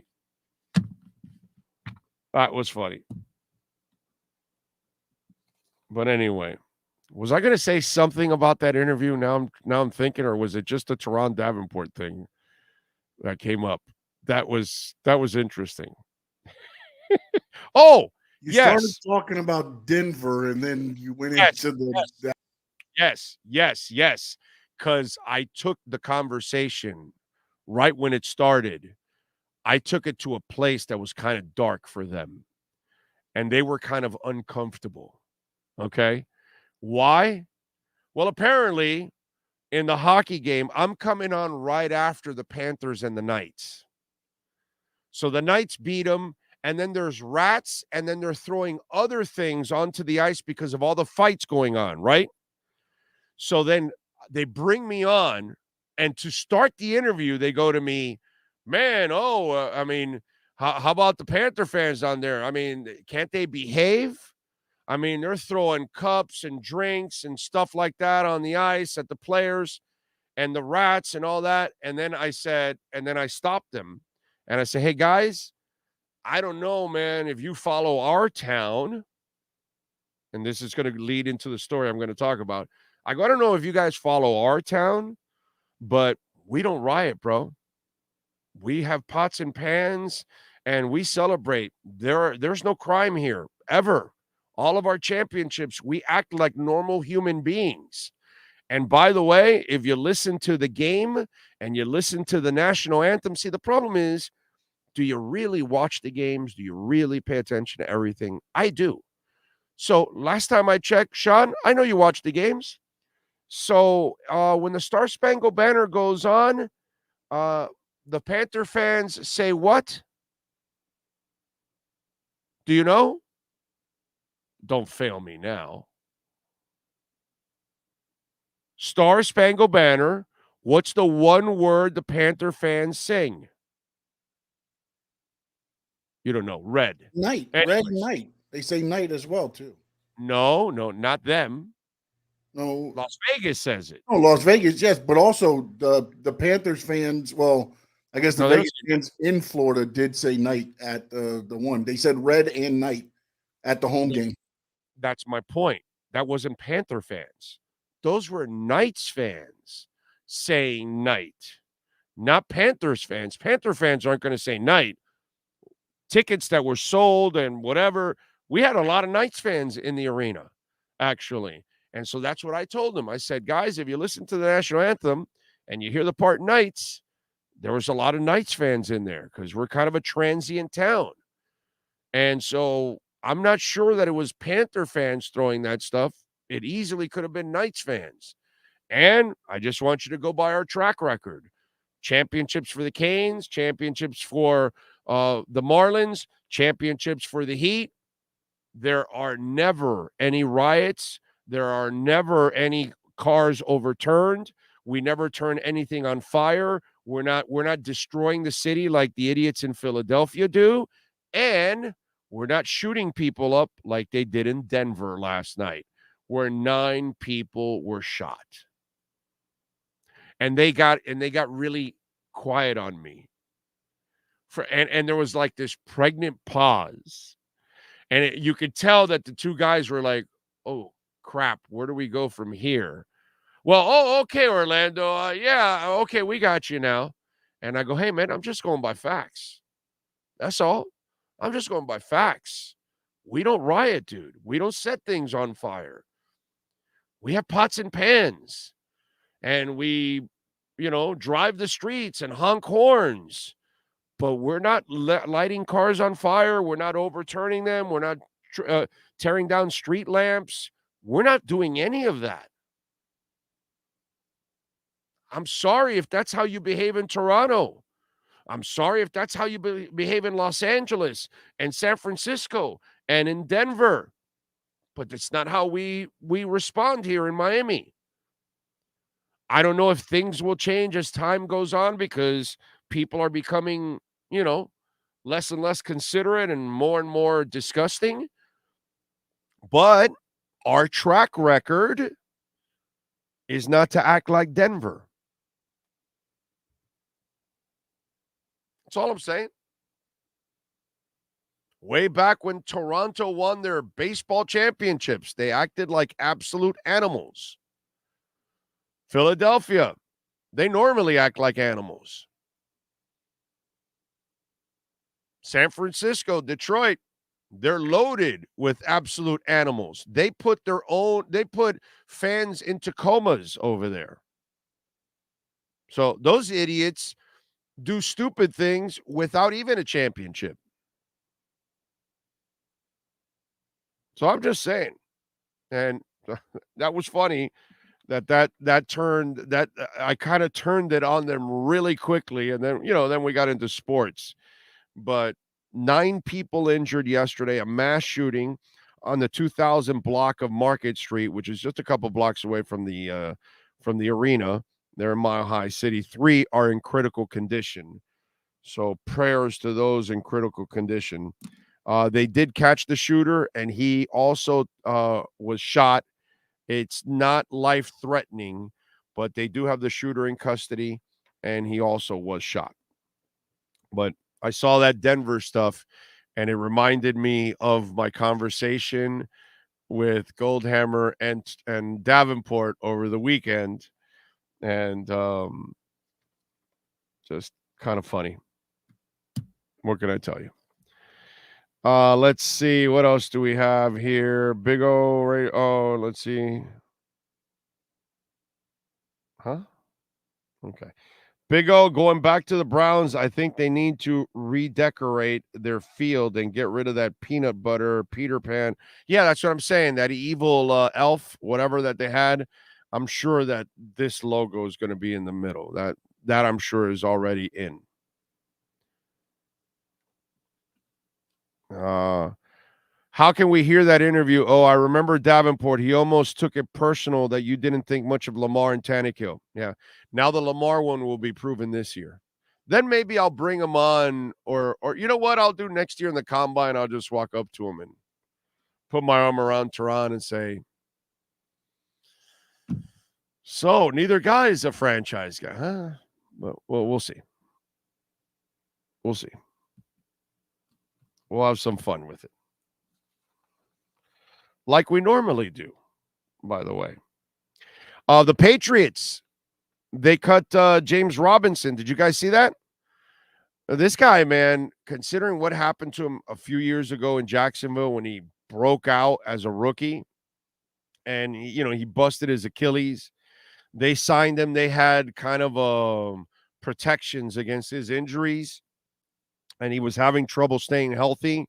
So they cut James Robinson. Now, the funny part is that I think it was Yardbarker. They love FUD, bro. They love to throw crap out there.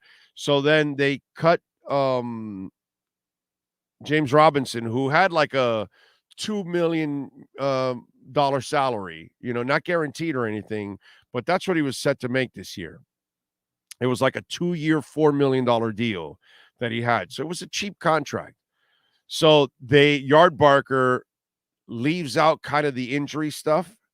I know about it, but they left it out in their story. And then they added, well, will they go after Dalvin Cook just to actually get more Patriots fans to watch? This is the shit that goes on the media that I try to explain to you all out there, that it's a matter of context. It's a matter of having all of the information. But then it's like I tell you about stats. You can spin them any way you want. And here in that story, they conveniently leave out that there was injury protection in the contract, that it was a 2-year, $4 million deal, but they were concerned about the Achilles, and that he was having trouble actually kind of staying on the field, even in mini camps. And so that's why they ended up cutting him. But they kind of left that out in the I think it was Yard Barker story. And they just said, oh, they cut him after signing him in the offseason.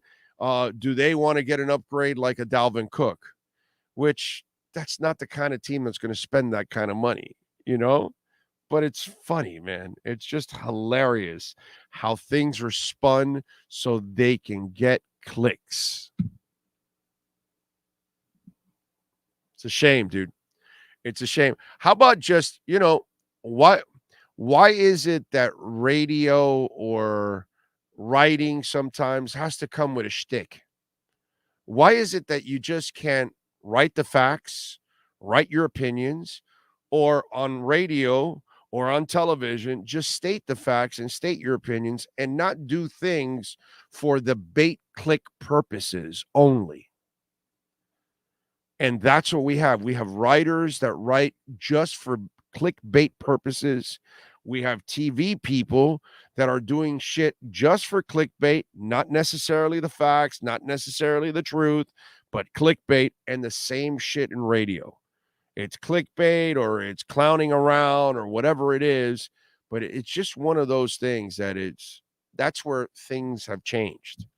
You know what I mean? Where you got to have some kind of shtick in order to do your job instead of, how about just doing the job? Would be nice. Guess who just does his job? Manny Navarro. He's coming up in our Canes Wear Miami Hurricanes report. If you're a Miami sports fan, then there's only one store to go to, and that's Canes Wear at Miami Fanwear in Davie. They're your one-stop shop for all your inner Miami CF, Canes, Dolphins, Panthers, and Marlins merchandise. They have hats, t-shirts, game day jerseys, and so much more. Located at 2511 South University Drive in Davie, and open 24/7 online at caneswear.com or innermiamiwear.com. Call them at 954-835-5597. Canes Wear, the spot where inner Miami and all Miami sports fans shop. The viewpoint, statements, or beliefs expressed on the following program by the host, guests, or callers are not necessarily the opinions of FantasyXS.com, Media Group Inc. ownership, management, sponsors, or website. Time for Canes fans to get what they want. Information, insight, and perspective. It's the Canes Wear Miami Hurricanes Report with Manny Navarro, exclusively on the Big O Radio Show. Here's Big O and insider Manny Navarro. Right. Manny, I was explaining because I saw a story on Yard Park where the Patriots are cutting James Robinson, right? Okay. And they do a 2-year, $4 million deal, so $2 million per year. And so the guy writes a story and then says, well, maybe they're going to cut him to upgrade for Dalvin Cook. Okay, and so it's like a clickbait article because they left out the part that the Patriots signed him with some injury protection coming off the Achilles because they were worried. That was his issue. He couldn't stay on the field throughout minicamp because of the Achilles. So they cut him for injury protection. Part of the story out because that wouldn't then go to the Dalvin Cook thing because if you talk about a 2-year, $4 million deal, well then what? Dalvin Cook wants 8 or 9 or 7 or $10 million. Patriots aren't going to do that, dude. Like, You know what I'm saying? They're not gonna cut a $2 million back to add a 7, 8, or $10 million back. Come on, bro. And that's the effed up part about our business is that whether it's television, radio, or print, there's this clickbait thing of trying to do your job for clicks, not for just facts. Yeah, it's the unfortunate side of this, though. And I think a lot of this is, the last 10, 15 years, you've had a bunch of people create websites and blogs and all kinds of things, and they're not necessarily journalists. And what they do is they pirate the information, they repurpose it. And really what they end up doing is hurting the real journalists, because the real journalists are telling quote unquote boring stories, right? The ones that have all the facts in it versus the sensationalized stuff. So listen, I know where you're coming from. Yeah. By the way, brother Bruce Brown represented the Canes well, represented himself well, because he's going to get paid now, because he'll be leaving the Nuggets because they can only pay him like a little over $7 million, I think. And out in the open market, he's going to get a lot more. But I got to tell you, the University of Miami's own Bruce Brown has really developed himself into one hell of a little basketball player. And it almost felt like he wanted to send a message in this series. Like, I've arrived and I'm a part of this. And remember me, Canes fans, that kind of stuff. Yeah, 100%. I think, look, first of all, he's turned into a phenomenal player, and this is what the University of Miami needs. Jim Larrañaga's, obviously they've done a terrific job getting to the Final Four, getting deep into the postseason, winning the ACC, etc.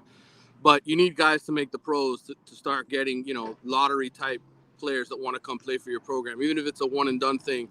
I think, this is great advertising for Jim Larrañaga and the program. So congratulations to Bruce and to all the guys. I mean, look, they've had multiple guys in the NBA now. The program's never had that really at any point. I mean, Leonard Hamilton had a couple guys make it here and there, but they're starting to build a real base of professional basketball players. Yeah, man, it's pretty awesome. All right, talk to me about recruiting, because it's been hot and heavy lately. We've been hearing about some names. Talk to me. Yeah, well, they got a commitment over the weekend from a linebacker out of Alabama, Cam Pruitt, a kid that they really like, who's really more of a safety. Mario's kind of going back to the days where you recruit safeties to play linebacker to play edge rusher, and that kind of thing, to try to get as much speed on the field. But linebacker's really a tough position to recruit these days, and this kid is 6'3", 197 pounds right now. But by the time they get him in the weight program, he'll be 225, and he'll be fast, lightning quick, really productive, close to 100 tackles last year at his high school in Alabama. So big pickup for them. And then obviously, look, it was a huge weekend. By the way, is he the son of James "You Blew It" Pruitt, formerly of the Dolphins? No, not that I'm aware of. So unless it's his cousin, maybe they're related somehow that way. Well, hey, look, the good thing is he's not a receiver, because James couldn't catch a cold. No, he was. In fact, that's why we gave him the name "You Blew It" Pruitt, because yes, I remember back in the day, he was one of the Dolphins I hated the most, because he always dropped balls left and right. So, yeah, but I think Mario did a great job bringing these guys. He does it every year. He did it last year. He brought in a boatload of talented recruits, but this is the game. You got to get them on campus. You got to get them in for official visits. Get them around Jason Taylor. I mean, they had I think 3 5-star defensive linemen. We're going to have 3 5-star defensive linemen on campus between this weekend and next weekend, of guys coming in to just talk and see the program and be around it. So, unfortunately, you're not going to get them all, right? But you get 1 or 2 of them. You start putting guys in the NFL consistently. You have Jason Taylor coaching the position. That's how you change the program. You change it at the line of scrimmage. And I think you're going to see a big improvement on the offensive line this year. This year, I think he's really trying to upgrade the defensive line through recruiting. By the way, apropos that word there, boatload, living in this peninsula. Yeah. Boatload people always are coming here. Recruits, human beings. Yes, human beings, correct. Yeah, boatload is a perfect word. Yeah, that's a good one. By the way, in covering the Miami Heat, I saw a commentary article there in the Athletic. Yes. Pat, you better get Dane Lillard there. So you're on Dame time too, huh? I am, and I think anytime you have a superstar who wants to make his way or makes it public like that, because he knew what he was saying, he knew he was going on national television. for him to come out and say, I want to go to Miami or Brooklyn, tells you that those are his two preferred destinations. And look, he's given a lot to the city of Portland. They need a complete rebuild the way that they are right now. They've got a lot of draft picks. And I wrote that column for a reason. I think Miami, without question, is going to make a push there now that the season's over. Do they have enough to get it done? Probably not. They got another draft pick, I think the 2027 draft pick that they have to sort of get back from Oklahoma City so they can send 3 first-rounders in the trade. But, they can work things out. And I think they've got assets. I think Caleb Martin's a player teams are looking at now thinking he's an asset.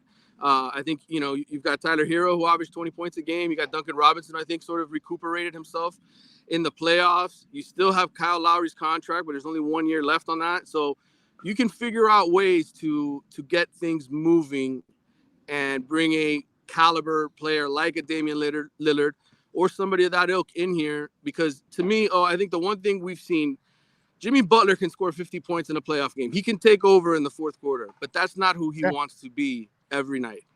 And to me, they were the worst scoring team in the regular season. They need a dangerous guy who can create a basket in the playoffs and take over a game and help Jimmy, because Bam is not that guy. Bam will give you his heart. He'll put his heart on the table.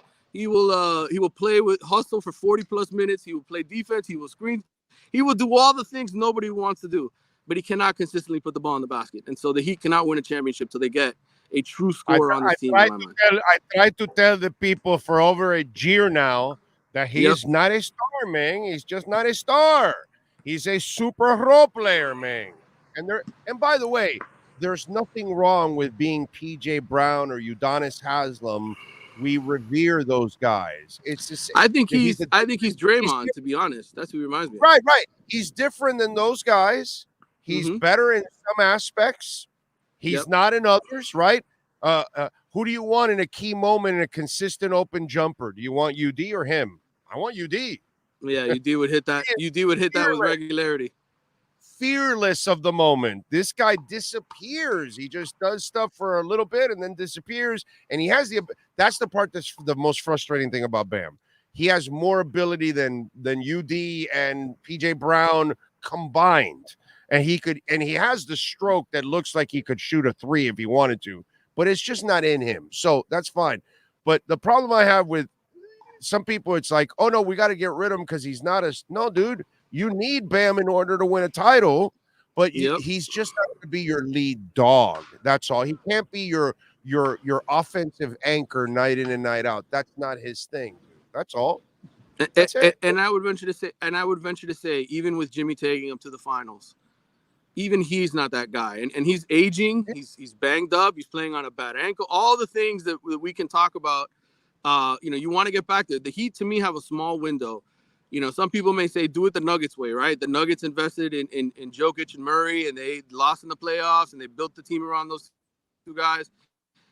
The Heat cannot win a championship with just Butler and Adebayo. They can't.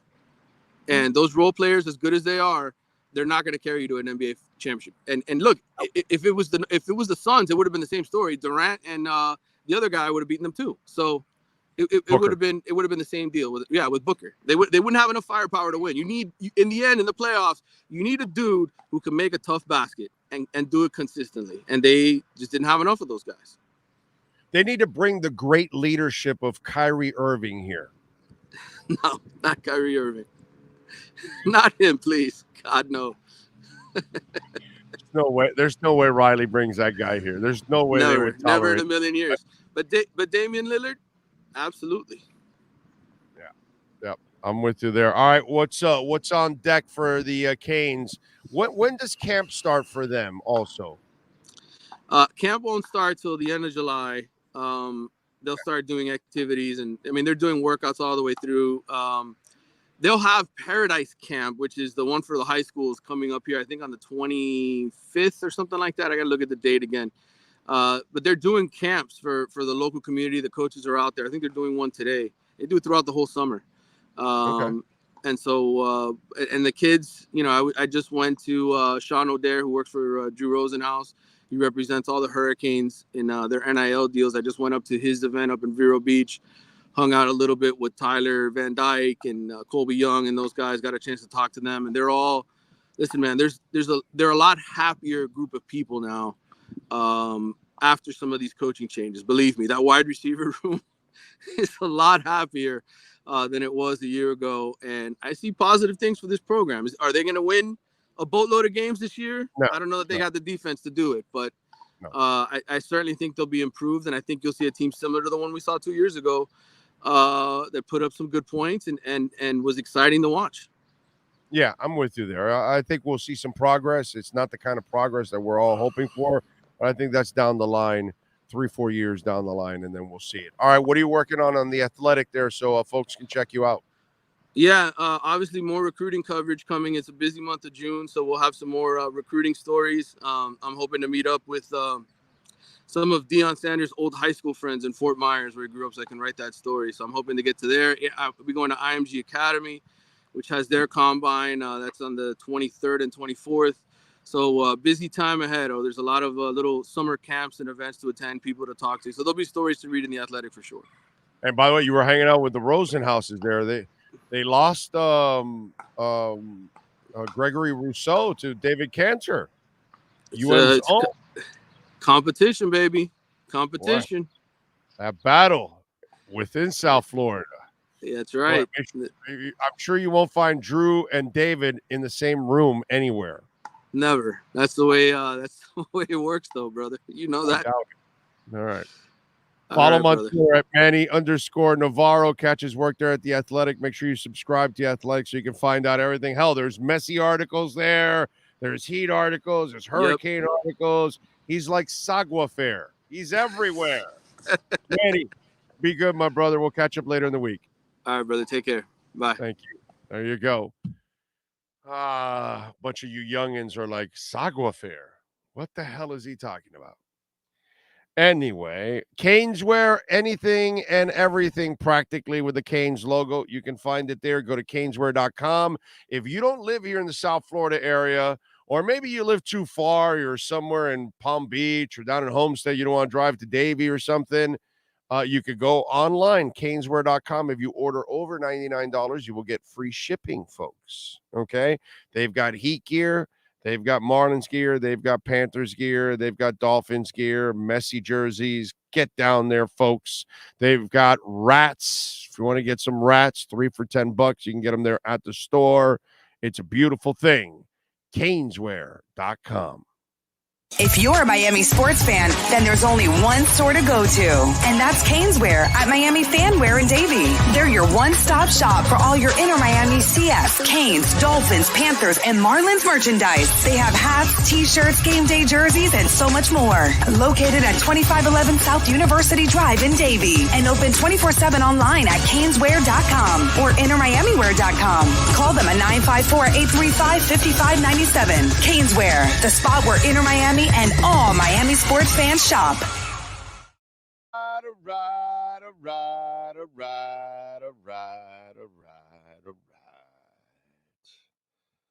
Love it. All right. What can I tell you, folks? Yeah, I know somebody just sent me a DM.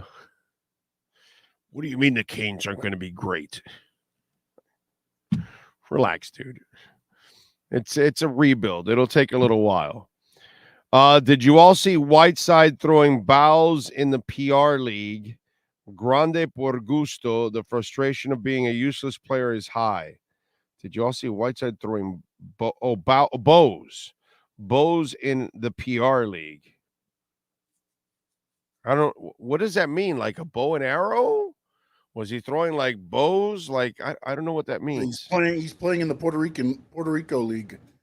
Right, but what's he throwing bows? What's bows? I guess he's with getting a rebound. Elbows.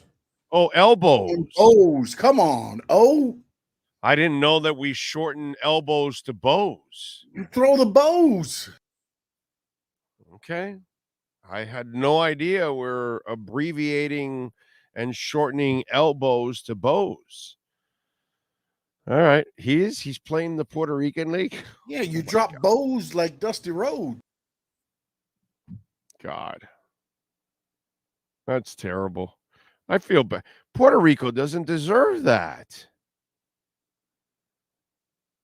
We're sending Whiteside to Puerto Rico. Don't those people have enough issues? Don't they have Howard too? Isn't Dwight No, Howard? Howard's like in Thailand or in. I know he's recruiting guys over to wherever he's at. I thought Right, he was right. Yeah, he was trying to recruit LeBron to like wherever he's at, Singapore or Thailand or some crap like that. Apparently, he's trying to come back to the NBA this year. So Shaq wouldn't. I mean, what's it called? LeBron wouldn't go there, so he's going to come back here. Somebody tell Dwight Howard we don't want you back. They need Dane Dalla. He would fit in perfectly. They'll give us another 2 to 3 year window to get a ring. Yeah. I don't know about 3, but at least 2. 1 to 2, I think. I don't know about Jimmy. I worry about Jimmy. I don't know how much longer that body is going to hold up. It's taken a beating, dude, because he plays the kind of game that forces you to take a beating. You know what I'm saying? So that's kind of the rough part about all of that. Loaded. By the way, Welton Rayom, a proud sponsor of our program. We love talking about Welton Rayom. The guys, they do it all. Bankruptcy, well, not all, but a lot of things. Homeowner property damage, condo damage, criminal defense, business owner claims, commercial litigation, personal injury. Folks, the consultation is free. You can pick up the phone and dial 954-966-4646. Ask for Jeff or Dan. Jeff will help you out, man. Tell you if you have a case or not so you can move forward. Tell them that we sent you. They'll take care of you. If you're dealing with bankruptcy and dealing with the government is not easy in the IRS, call Welton Rayom, folks. They can help you out.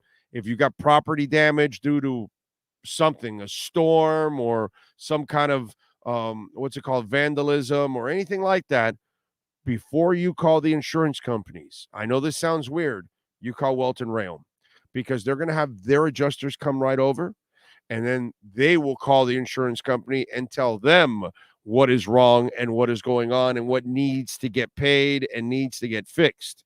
You will struggle because you won't have all the answers. You don't know all the rules, all the laws, and they will take advantage of you folks. So if you have condo damage, property damage, you name it, criminal defense, business owner claims, commercial litigation, and even personal injury.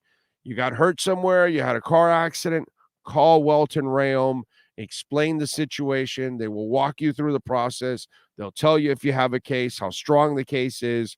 Call them 954-966-4646. Better yet, even if you don't need an attorney right now, save it on your cell phone because you never know. The second you're in a car accident, God forbid, the second you have some water damage or some storm damage or something happens, that's when you're going to need that phone. So save it right now on your cell phone. Welt and Rayom, Reaume.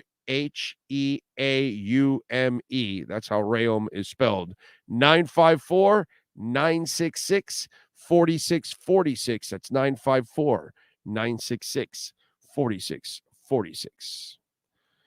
Noel Dowd says, oh, you ever listen to Manchester Orchestra? They rock. Check out The River song title. Okay. Don't know anything about them. Are they in England?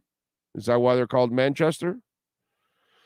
Whiteside can stay right where he is. Don't want that guy anywhere near my team. Oh yeah, no, but I don't want him in Puerto Rico too. Puerto Rican people are very nice people. They don't need that. You know, that country's got enough issues on its own, got to fix some of its infrastructure. Politically, they're kind of a mess. You know what I'm saying? But they got enough issues on their own to fix. You got to give them Whiteside too? That's just wrong on every level, dude. Just absolutely wrong on every level.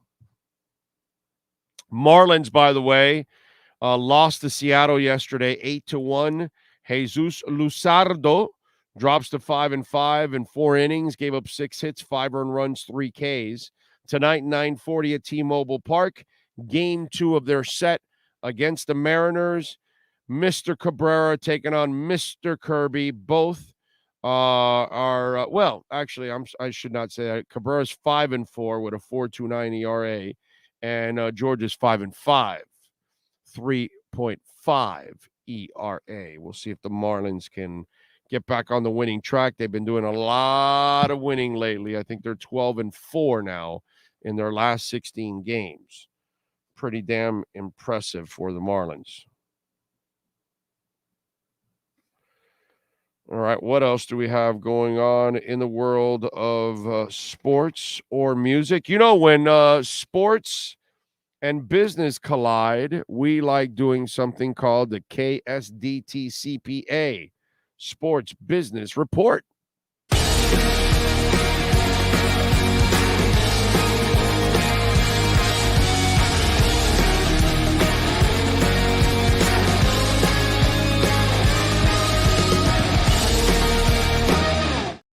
All right, Sean, we've talked about this many times now. It's been going back and forth. What is going to happen? But apparently now the folks at the Jags and the folks at the Daytona Raceway are going to end up making a meet now. The Jags' planned stadium renovations could move the team and its home games to one of motorsport's most famous venues. The Jags are set to meet with Daytona International Speedway officials about potentially moving there. The NFL team proposed an overhaul of TI Bank Stadium, yada, yada, yada. It cost $2 billion, yada, yada, yada. Anyway, so initial candidates for a temporary venue include Orlando's Camping World Stadium, Ben Hill Griffin Stadium in Gainesville, the Gators Swamp, that is. And now the site of the Daytona 500 is joining the list. The 101,500-seat venue, existing schedule and layout for racing each present a challenge, but both sides remained intrigued with the possibility. If the stars align where we could host one game or multiple games, we would be very proud, says Frank Kelleher, DIS president to the Daytona Beach News Journal. Camping World's stadium bid to land the Jags could receive a boost if Florida Citrus Sports lands $800 million in public funds for the facility's renovations. The nonprofit organization that stages several college football games and other events at the stadium has made a new pitch for tourism tax funds to complete venue upgrades started in 2014. The facility also currently hosts the Orlando Guardians of the revamped but struggling XFL, which, by the way, I read lost $60 million this year. Holy shit. Anyway, so you've got all of, I still think Camping World Stadium is the place. And by the way, $800 million they're going to pour into that? Wow. That's some crazy shit. But think about this. If during those 2 years, the Dolphins play at Jags in Orlando, that's a nice short drive, man, for Dolphin fans. That'll be pretty cool if that happens. I don't know if it'll happen. I don't know exactly, but that is interesting there. If that, if it's in the swamp or in Daytona, that's a hell of a drive. So that's different. Although I got to tell you, Sean Williams, owner of Essential Moving Experts, proud sponsor of our program, that dude lives in Daytona because that's where the corporation has its headquarters. But he comes down to Miami for the home games. That's pretty awesome. That's impressive as hell. Those of you that travel that far for a game every week, that there's a home game. Wow. That's studly. But anyway, as I digress, if they're able to move it to the Citrus Bowl, selfishly, if the Dolphins play there, that's pretty cool to have an event there, and Dolphin fans get to go there to go check it out. That is your KSDT CPA Sports Business Report. This has been the KSDT Sports Business Report. KSDT CPA is one of South Florida's largest and one of the country's fastest growing accounting firms. KSDT is recognized by Forbes as one of the top tax and accounting firms for 2022. KSDT CPA is a full service firm that also excels in crypto. Visit online at ksdtcpa.com or call 305-670-3370. Emilio says, my bad, I should have just said Whiteside was ejected from a game for initiating a fight during a game in the Puerto Rican League. LOL. Whiteside can easily get hurt real bad in Puerto Rico. These teams are owned by rappers.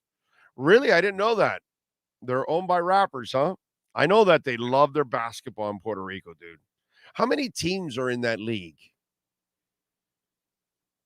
Can you look that up for me, Sean? The Puerto Rican Basketball League? I'm going to say between 6 and 8. I can't imagine it's more than 6 or 8 teams in the Puerto Rican League. If it's more, that's impressive, dude. But I did not know that they were owned by rappers. It looks like 12. Wow. Holy crap. That's impressive, dude. Aaron B says, we need a true center. Whiteside would come in hungry. He played his best when he was looking for a new contract. Oh, my God. You were fooled then. You're still fooled now by that loser. Rodney Theok says, I never understand why cities can't celebrate peacefully like we do here in Miami. Shaking my head. 9 people shot in Denver is shameful. I know. Hey, yo, there's some news out of Buffalo. Uh-oh. What do we got? Bills head coach Sean McDermott told reporters today that he's very concerned that wide receiver Stefon Diggs is not at Buffalo's mandatory minicamp today. You mean Diggs is not happy about something? That never happens. Diggs is such a happy-go-lucky guy. He's never frustrated about not getting the ball, or he doesn't need to be hugged by his coach at halftime to be consoled and stuff like that. I mean, that would never happen with Stefon Diggs. I'm shocked. Stefon Diggs not there? You mean the guy that tried to walk out on his team after the playoff loss? The guy that showed just incredible professionalism at that moment? Had to be kind of coaxed in to be brought back into the Stefon Diggs. He would never do that. That's no. I don't believe that, Sean. Sorry. Don't believe it. No. And it gets worse for Buffalo as well, too. Please help me. They're Come on, head on. Tom Pelissero saying Stefon Diggs, who is absent from mandatory minicamp today, is making $24.415 million in 23, including a $22.745 signing bonus as part of a March restructure. A mountain of dead cap means his contract isn't really tradable from Buffalo's end. No. An unusual situation.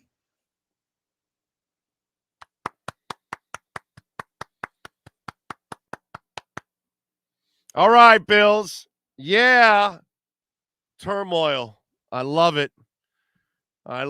What a shocker. Stefon Diggs acting like a dick. I mean, I'm shocked. That would never happen. He never does anything like this. Yeah. Big O RIP. Yes, Jim Turner, Jets place kicker from their Super Bowl team. Yeah, I saw that. Man. Some of the reggaeton artists are either owners or partial owners. Ozuna, Bad Bunny is a co-owner of one.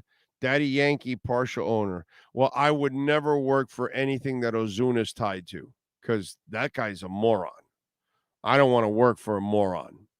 That's like working for the Albany, whatever it is, of the Arena League or whatever, and you got to work for Antonio Clown-ass Brown. Seriously? You got to work for that fool? God. That's terrible, dude. Absolutely terrible. EJD Construction, folks. Great sponsors of our program. Call them 305-433-4843. And tell them that Big O sent you. They will take care of you. And by the way, they are fully insured, liability and workers' comp. They use shell construction in-house. That's how they keep the costs down. So reach out to my man Eric in Dade or Broward counties, folks. We've had listeners that have done all kinds of creative stuff because that's what he does. This isn't like a handyman. Like I told you, custom home construction, major home remodeling. We had a listener, unfortunately, had a fire, had to remediate the house. We had another listener. We told you about an observation deck on top of their second floor, which I think is the coolest thing. Another listener, actually a couple of them, have built barbecues and kitchens in the back. Stadium theater seating in the home. I wish I had a home to have a room that I can build that, but theater seating and that kind of stuff that has all the different levels, and it's the coolest thing. They showed me the pictures of it. So check it out. Whatever it is that you have in mind, maybe you want to modernize the kitchen, call Eric, man. They can help you out. 305-433-4843, only in Dade and Broward counties. Okay. 305-433-4843. Hour number 3 is next. Alan Poupart kicks it off. Welton Rayom has more than 62 years of litigation experience handling insurance disputes. They're committed to resolving even the toughest insurance claims quickly. Call them for a free consultation. 954-966-4646. At Welton Rayom, they don't get paid unless you win. Property damage claims to your home, business, or condo as a result of a hurricane. Welton Rayom can help. Water, mold, fire, smoke damage, Welton Rayom can help. Call 954-966-4646.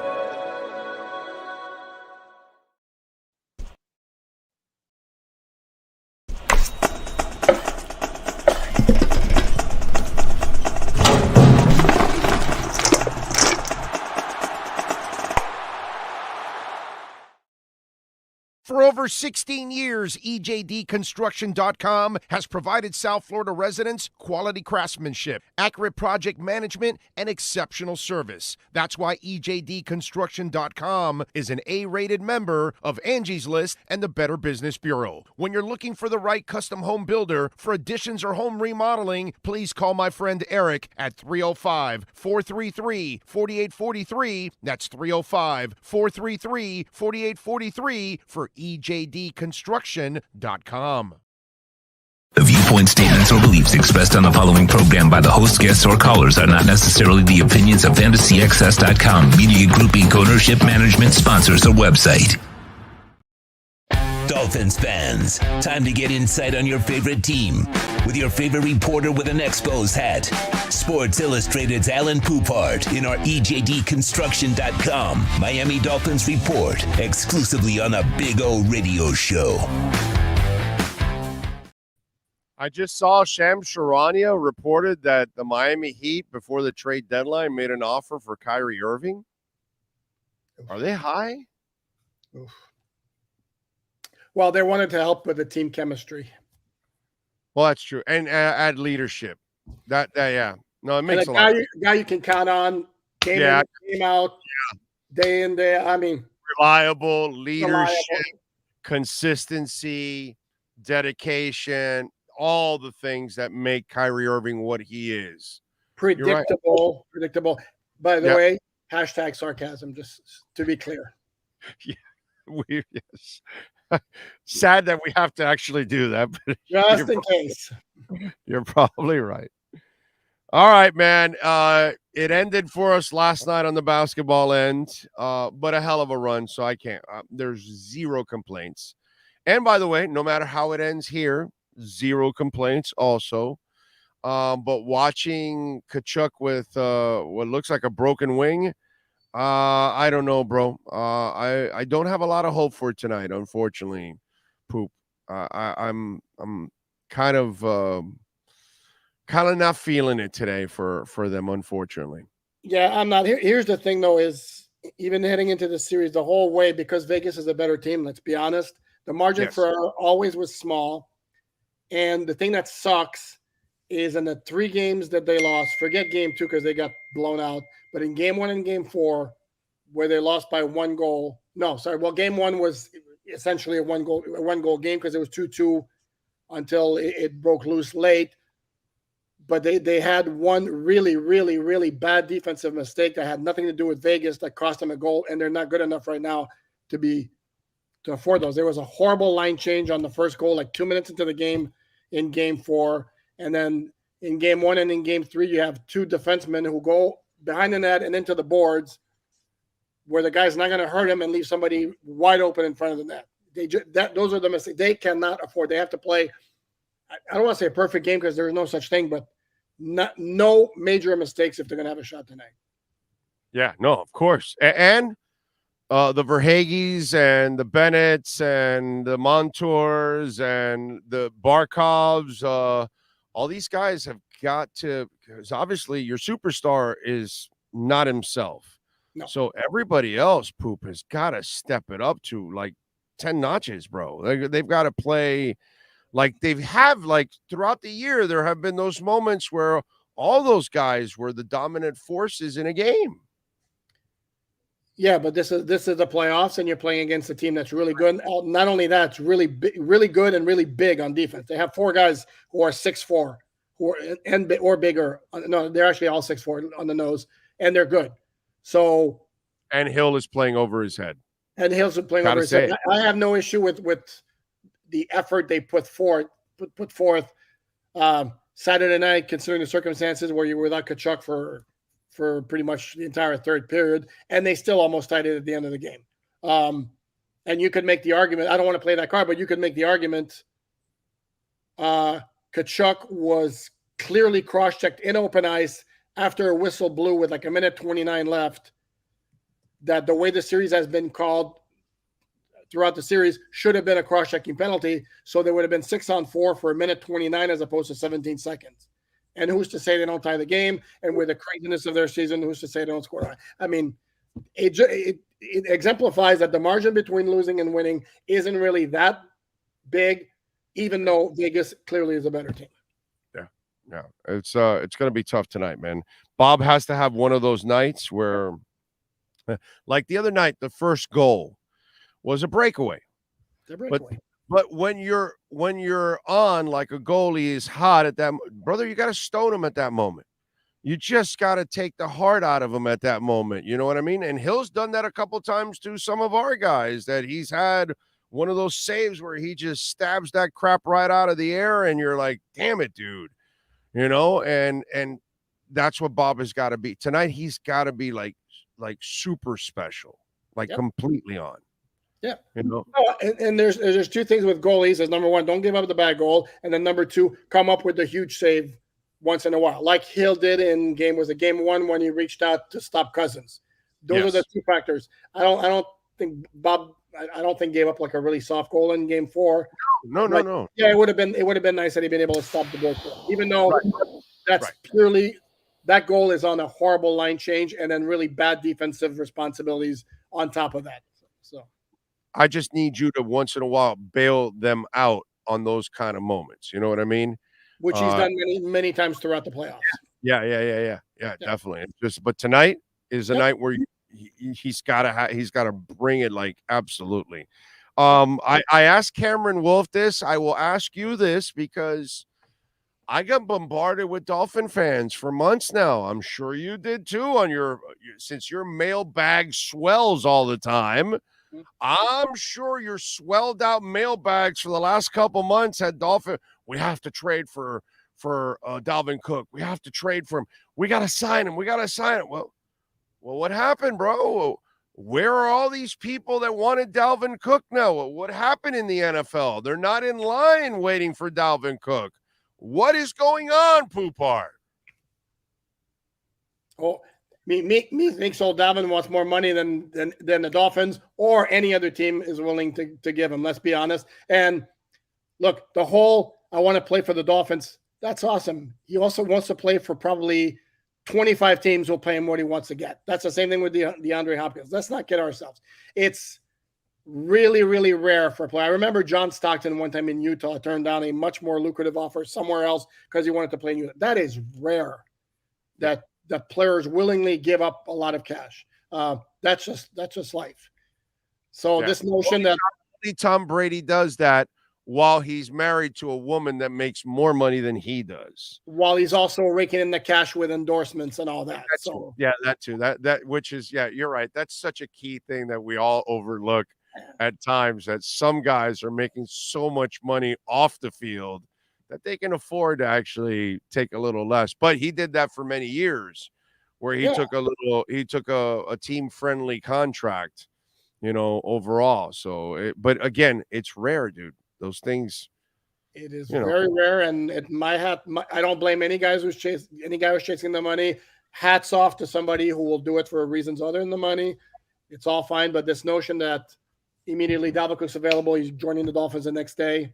Yeah, to me it was always. And again, look at the Dolphins salary cap situation. They have a lot of high-priced guys. There's only so much they have to go around. Right now, forget Dalvin Cook. They have to. Christian Wilkins wants an extension, which I'm more and more. I'm thinking not happening until 2024. Connor Williams wants a new contract. Very obvious. Zach Steeler wants a new contract. Robert Hunt's in the final year of his deal. Raekwon Davis the final year of their deal. They have, is it 6 guys next year who already have a cap number over $20 million? There's only so much money to go around. I mean, if Dalvin Cook wants to come in and go, yeah, I'll play on the cheap contract because, it legitimately my dream to play for the hometown Dolphins, then, okay, you consider it, but it's not going to be one of those. Okay, how much do you want, Dalvin? By the way, I disagree with you. I think Wilkins will get done before the season starts. Okay, we'll see. Because I think the reason why I think this is, he's such an important piece emotionally, leadership-wise, not just a great player, but all the other tangibles and intangibles that he brings to the table. And I think he's one of those guys that everyone gravitates to one way or another in that locker room. And I think it'll send a really bad message that you put that kind of a player to play on his final year of his contract. So I think they'll take care of him. A guy like Connor may have to play on the final year, but maybe they'll add a little spice to that contract. Give him a couple of incentives or guarantees so he makes a little bit more money, but not necessarily a new deal. But I think the guy Wilkins does get it, because I think you want to send that message to the locker room that certain players are going to be treated certain ways. And if you're a Tyreek or a Tua or a Teron Armstead or a Wilkins, you should be treated accordingly. So I just get a feeling that it's a message thing, that it's important for them to have it done before the season starts. To me, the bigger message they've sent is we will do what it takes to win the championship, which is why they got Tyreek Hill, they got Jalen Ramsey, they got Bradley Chubb. And I think that message has already been established. And I think players on the team should be sophisticated enough to understand that we'll take care of our guys when we can and when needs to be done. But, trust us with the process. And if you see all the talent that's being brought in, I think maybe the players buy in. It could be, which may not thrill Christian Wilkins. It could be one of those, understanding, which there kind of was with that maybe they do something like they did with X, where, I don't know, maybe they adjust his contract for this year with an understanding they're going to renegotiate next year. Unless they extend them for 1 year where they give them some guarantees, extra guarantees, and then rework the deal next year. But I doubt that. I think he gets a new deal because they can open up more cap space that way. That's the thing. Once they don't open up cap space this year. They don't need it. It's next year. Correct. That's the point. So if you're redoing the deal now, I guess you could. Yeah, you could do the extension to start next year at a low base number. Okay. The bonus comes on March 1st and all that, and then the bonus and the contract kicks in next year. Even though you agreed to it now, the contract kicks in. So starting the league year, he gets his bonus. It gets broken down. The money gets lowered. So his cap number will be much lower than it was this year, actually. So, it's not so bad. I just think that a guy like him, I think it's a mistake if you don't sign Wilkins before the start of the season. I think it sends a terrible message to the locker room if you don't re-sign Christian. Unlike your buddy Omar Kelly, and where I disagree with him, I have a crap ton of appreciation for that guy. And I think he means a lot to this team on the field and off the field. So I think that how he practices everything, he just sets the stage that coaches have to love and front offices have to love a player like this, that he is completely all in on everything. How do you bring enthusiasm when you're a seasoned veteran like him to mini camp? That's crazy, bro. That's nuts. Seasoned veteran. He's like 25. Here's my question. This is what his fifth year, right? He's going into his fifth year. Yeah, correct. But here's two things. Number one, I agree with you. Number two, Omar likes Wilkins. The issue that Omar has, obviously I've had many conversations with him about this, is how much do you pay a guy who, if we're going to be honest, is mostly a run-stuffing defensive lineman and a great one at that. However, if you look at the guys that I mentioned who have cap numbers over $20 million next year, Tua, Tyreek Hill, Jalen Ramsey, Teron Armstead, Bradley Chubb, who are either guys, cornerbacks, pass rusher, quarterback, wide receivers. Those are the guys who affect the outcome of games a lot more than a run-stuffing defensive lineman. And that's the issue with Christian Wilkins, because Spotrac or Spotrac, however you pronounce it, they place his market value at 19.4. Drew Rosenhaus was on television a couple of nights ago suggesting he may get like around 20 million. Yeah. And to me, I would say for a guy whose pass rushing contributions are pretty limited, that's a hell of a stiff price. That's my issue with Christian Wilkins. Yeah. Although I will say this, if Chubb picks it up and Phillips breaks out, Wilkins' sack numbers go up. Because once the pass rushers break through, and if your secondary gets back to playing, I think Wilkins' sack numbers could actually go up, not by much, an extra 2 or 3 sacks maybe. So he goes from 3.5 to 5 or 6, something like that. I think his numbers can go up. I think some of the things around him have not helped him in that area. But God, he is so good at tackles for losses, tackles period. Just, doing his job on the line, and then everything else he brings to the table as a leader. Hell, he can even play the mental game with opponents. Hell, doesn't he get to Josh Allen at times? Yeah. So, I'm saying there's just so many reasons why I like, and next year, all salaries go up, and the year after that, and the year after that. So him making 20, it may sound overpriced, but it's kind of like the Ryan Tannehill thing. When they first gave him the 17, we were like, really, dude, you're giving him 17 million? Well, that's what the market is. Unfortunately, that's kind of where it goes at that point. And that's kind of where we're at. It's the market that remember, while the other guys have sacks, he has way more tackles. You know what I mean? So he does help out in other areas, and those could be key third downs, key fourth downs, where he's helping you in ending drives, which is almost as good as a sack.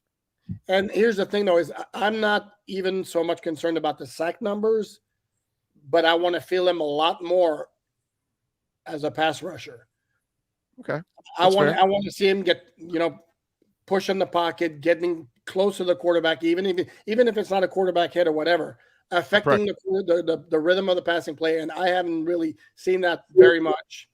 And again, that's fair because there's only so much money to throw around, and then 20 million for me for a guy who's semi one-dimensional, it's a little pricey for my taste. Okay, that's fair because you see everybody else in that money range getting way more sacks. I get it. That's fair. That's not unrealistic to ask of. All right. Are you expecting anything else here during this quiet period outside of Dalvin Cook? By the way, personally, I think they end up getting Dalvin Cook because no one gives him money. Sure.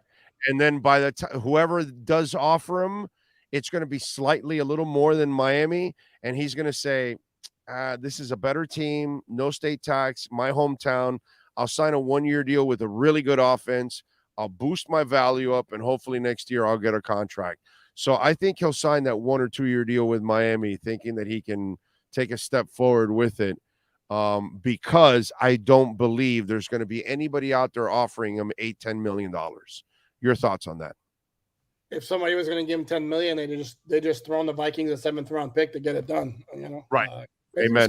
10-4. So, no, I absolutely. It's a very, very plausible, if not realistic, scenario that you present.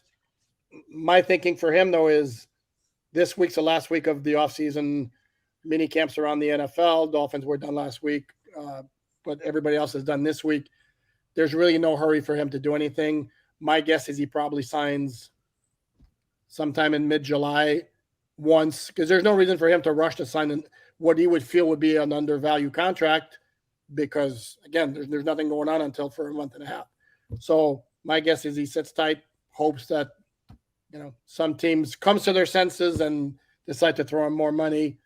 And in the end, yeah, I absolutely could see that. And excuse me, I could see the odd signing here or there. That they've done things in June in the past. Certainly wouldn't expect an earth-shattering move at this time. They also have to finish the business of signing Cam Smith, their 2nd-round pick. Not exactly sure what's holding this up at this point, since it's slotted. And like I said earlier, I know offset language is one issue that comes up, even though the numbers are pretty much rigid. And I don't know if there's something else that could be involved. Not sure there. That's going to get done sooner rather than later. Do you know anything going on with Connor? Because that's one that, I think they'll guarantee him some money and get him in there, but we haven't heard anything. And that's one that, brother, that one needs to be resolved. Although I got to say, the snaps were pretty clean in minicamp. I got to give him that. The snaps were very clean in minicamp. I don't know about the blocking, and I'm not measuring the blocking anyways. They're on full pads, so I don't really care that much. But I will say the snaps were clean without Connor. And mind you, there were also no Dan Feeney in the offseason practices. He had some sort of leg issue. We saw him one day with a compression sleeve on his leg. So is it possible the Dolphins are going to say to Connor Williams through his agent, Drew, listen, we love Connor. Let him have another good year. We'll revisit his contract next year. He signed 2 years, making $7 million this year.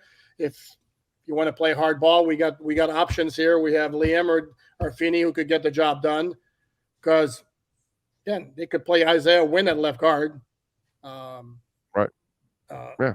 And Isaiah Wynn at left guard, Liam Eichenberg at center, or Connor Williams at center, Liam Eichenberg. Dolphins may make the argument 6-1, half a dozen of the other, or close to it. But he'll definitely show up at training camp because he's going to get fined too much. But it could be one of those where I'm showing up and I'm not doing anything. By the way, Tua Time sent in a text. He says Diggs is missing minicamp due to a neck injury he suffered last season that was caused by him looking up too much at the overthrown passes from Allen. That's funny. That was good. That's funny. That was good by Tua Time. I like that. All right, what do you got going on Sports Illustrated so folks can check you out? I am going to do today my look at the top 10 offseason additions around the AFC East, and they will include some Dolphin players. And I will also tell everybody, though, that even though the offseason program is done, we don't start training until July, we will have something up every single solitary day on alldolphins.com. And Omar and I are doing a podcast tomorrow. All right. Good stuff there. Follow him on Twitter at Poupart NFL. And of course, bookmark alldolphins.com. You can read all his articles, Omar's articles, and watch their videos too at the same time, and catch them twice a week here with our EJDconstruction.com, Miami Dolphins, and NFL reports. Oh, wait a minute. One more. Tank wants to ask you, ask Poop, where does he see Cedric on this offense? Taking notes on the sidelines? I was trying to find a way to be very, very polite about phrasing this. Serving as an emergency relief player. I see him as at best number 5 right now, because I have Tyreek Waddle, Robbie Chosen, and Braxton Berrios clearly ahead of him. And I think the Dolphins would like to see his And Ezukanma's their draft pick, and they want to develop him. You know what I mean? But I have a hard time seeing the Dolphins flushing. No, he's here only because of his salary. That's it. That's the only reason. And he's an insurance policy now for the outside guys. Correct. So if something happens to the outside guys, because Berrios is going to dominate inside, he's going to be the number one slot guy. Some other guys will play the slot, but I think Berrios will be the guy. But it's not his fault, man. Tyreek Hill became available, and you can't blame them. They had to trade for Tyreek, and then that made him pretty much indispensable or dispensable. I'm sorry. Correct. Because he's a solid player, but there's right. A solid player. I mean, they have better players. It also could be. I could see. First of all, nothing's going to happen to me. I could see a scenario also. I mean, I go back and forth on this. Right now, the only reason he's on the team is because of his roster. It could be that if the Dolphins get out of training camp in the preseason cleanly, when it comes time to final roster cuts, that they might decide, you know what, we're gonna let's take the hit, take the hit, but there's no reason for them to. Or Cedric says, I need, his agent snoops around, finds that there's a spot somewhere, and he says, "Oh, I'll take a pay cut to get released, and whatever his salary is, let's say it's $6 million, and he takes $4 million to walk away, and then he's able to go play somewhere else because his agent snooped around, and hey, we'll bring him over, we'll play him over here, and if he just needs playing time, then that's fine. He might take a little less. I could see a buyout. That's what it's called, a buyout. That kind of shit could end up happening, but outside of that, the cap hit keeps him on here, unfortunately. Yeah, like I said, I could see a scenario where if they get out of camp without any injuries and no new contracts, because if they start giving out new contracts to Connor and to Sealer and to Christian, they may not have the money in the space to take the cap hit. You know what I'm saying? Because it's a lot of people that you got to pay, dude. But it's already there. I mean, they're taking the cap hit regardless. They're taking the cap hit regardless. Yeah, that's not going away. That's not going away. So they may decide, we're not going to keep him around just for the sake of having him around. It's wasted money anyway. Right. So, I don't know. I feel bad for him, dude. No, I really feel bad for him because this was his opportunity to take his next stage in his career, and it got completely cock-blocked by the trade of Tyreek Hill, and no one can blame anybody for making that move. You had to make that move if you're Miami. Of course. Feel terrible for the guy. I really do, because maybe we might be looking at him in a different light if he was actually, playing and starting. You just never know. It sucks for him, man. No, and I also think Gesicki's 2022 season is completely different if the Dolphins don't make that trade for Tyreek Hill. I mean, it changed everything on this offense. Yes, it did. You are correct. Follow him on Twitter at PoopArtNFL and catch his work there, like we told you, at alldolphins.com. Bookmark it, baby. That officially makes you a Dolphins fan. Poop, we will catch you later on in the week, my friend. Thank you, and feel better. Thank you. Take it easy. You got it. That is our EJDconstruction.com Miami Dolphins report. You've been listening to the EJDconstruction.com Miami Dolphins report with Sports Illustrated's Alan Poupart. For additions, home remodeling, and custom work, call Eric at 305-433-4843. EJDconstruction.com is your custom home builder and general contractor you can trust. 305-433-4843. All right. Something cool is happening also in the NFL this year. The Browns got themselves a new logo. Looks very cool. And the Bucs. Oh, baby. The Bucs are doing something special. And I got to give them props because it's a cool thing that they're going to do. The Bucs are going to bring back their creamsicle uniforms. And I got to tell you something. To this day, I still think that's one of the best logos in all of pro sports. The colors are not perfect. I don't think the colors are great of the old Tampa Bay colors. I would probably change up the colors a little bit, maybe a little darker or something like that. But the Buccaneers announced on Monday they will wear the creamsicle uniforms against the Detroit Lions October 15th in Week 6 of the 23 season. This marks the first time since the 2012 campaign that the team will don a version of the uniform it wore for the first 21 years of its existence. The return of our beloved creamsicle uniforms for this special game is something that our fans have been passionate about for many years, and we're excited to celebrate the history of our franchise with a unique, dedicated creamsicle game day experience. This is more than a throwback game. It's a celebration of our legacy and some of the great moments and players that make our story special to our fans. And folks,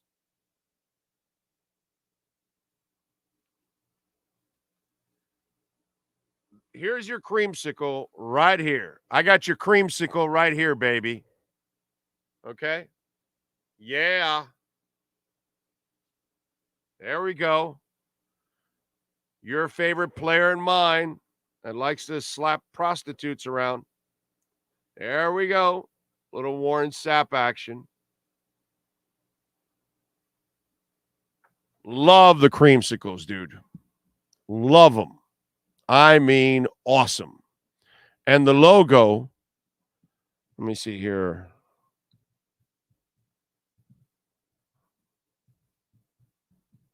Let me bring the logo up. The logo for me is one of the great logos of all time. It really is. I think it's a super cool logo. It's got some, some, I don't know what you would call it, style to it. It's just it's the colors that ruin it. But the Buccaneer with the knife in his mouth and all that's badass, dude. I love that logo. That's a cool logo. So nice job by them to bring back the creamsicles. I wish they would bring them back permanently. That's really the way I would like to see them. Remember, you can make a donation through Cash App or Venmo at Cash Big O Show. That is Cash Big O Show on Cash App or Venmo. Appreciate it as always. And remember to smash the hell out of the like button. Very important. Knight, thank you for the love on the super chat. Had to step away. Did you see Diggs no-showed? Yes. I saw that Stefon Diggs was out. And I'm not surprised. By the way, Sham Charania, the Miami Heat made a trade offer for Kyrie Irving at the trading deadline per Sham Charania. Miami is expected to be in the market for a star player this offseason. No shit, really. Wow. I wonder who's been saying that for 4 years, that they needed a star player from the second they traded Jimmy Butler. I wonder who's been saying that. Anyway, please don't make a move. If you make a move for Kyrie Irving, then I know you've lost it with the Miami Heat. Seriously, I am dead serious about that. If you make a move for Kyrie Irving, then I know you're not taking this winning thing seriously anymore. This is a joke. And by the way, I don't want to hear anything about CP3 either. I didn't want to hear about Kyle freaking Lowry. I hated that contract. I couldn't stand the fact that the Heat were that freaking stupid to sign Kyle Lowry to that contract. Because Pat Riley forgot more about basketball 40 years ago than I'll ever know. Okay? But I knew that Kyle Lowry was not the guy you signed for $90 million for 3 years. Okay? I'm not smarter than Pat Riley, but in that moment I was. And Kyrie Irving would be a disaster of a signing here. Jimmy Butler would end up kicking his ass. Okay? Can you imagine Jimmy Butler going after Kyrie Irving? Kyrie's little wussy ass would go crying. He'd be so emotionally broke, he'd quit basketball.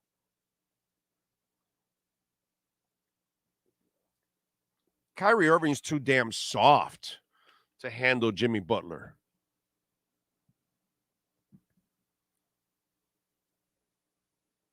Crazy, dude.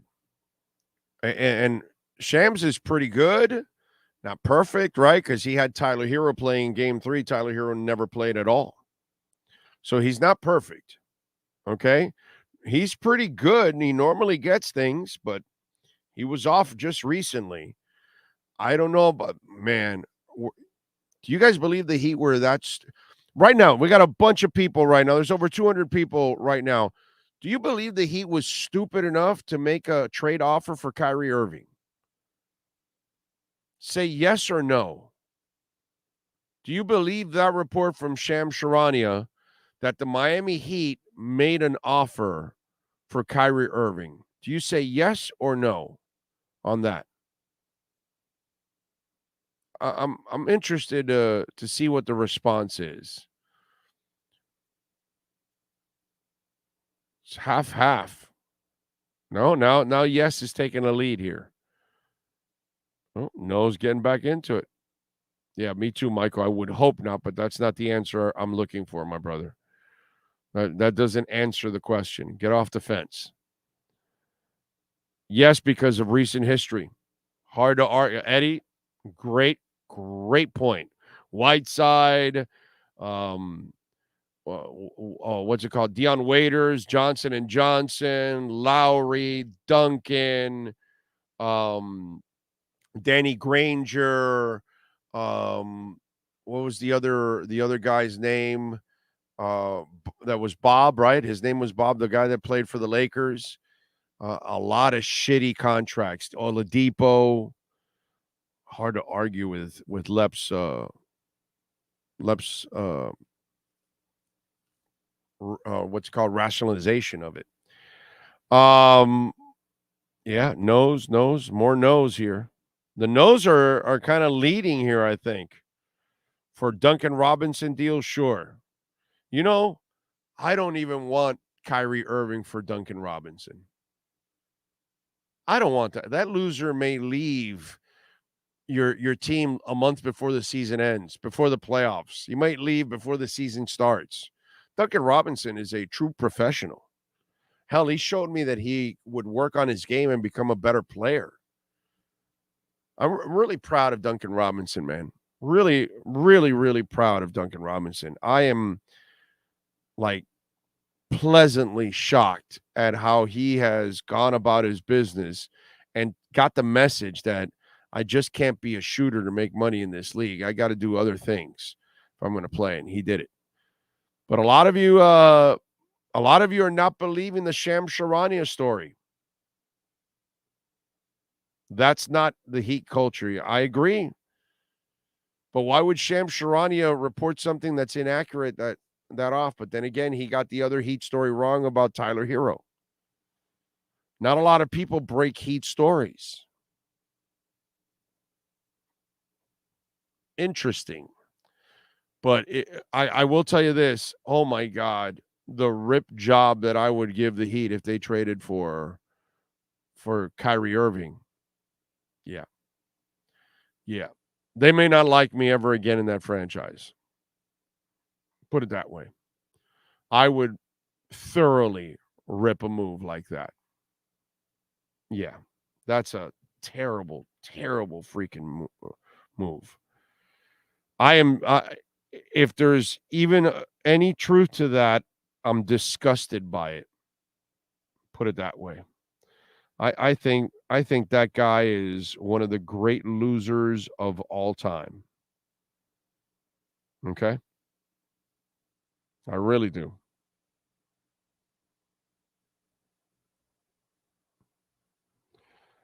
All right, and today in music, by the way, let me give you a little sum today on June 13th. Let's start off in 2003 on this date. The Arctic Monkeys, good band, made their live debut at the Grapes Pub in Sheffield, England.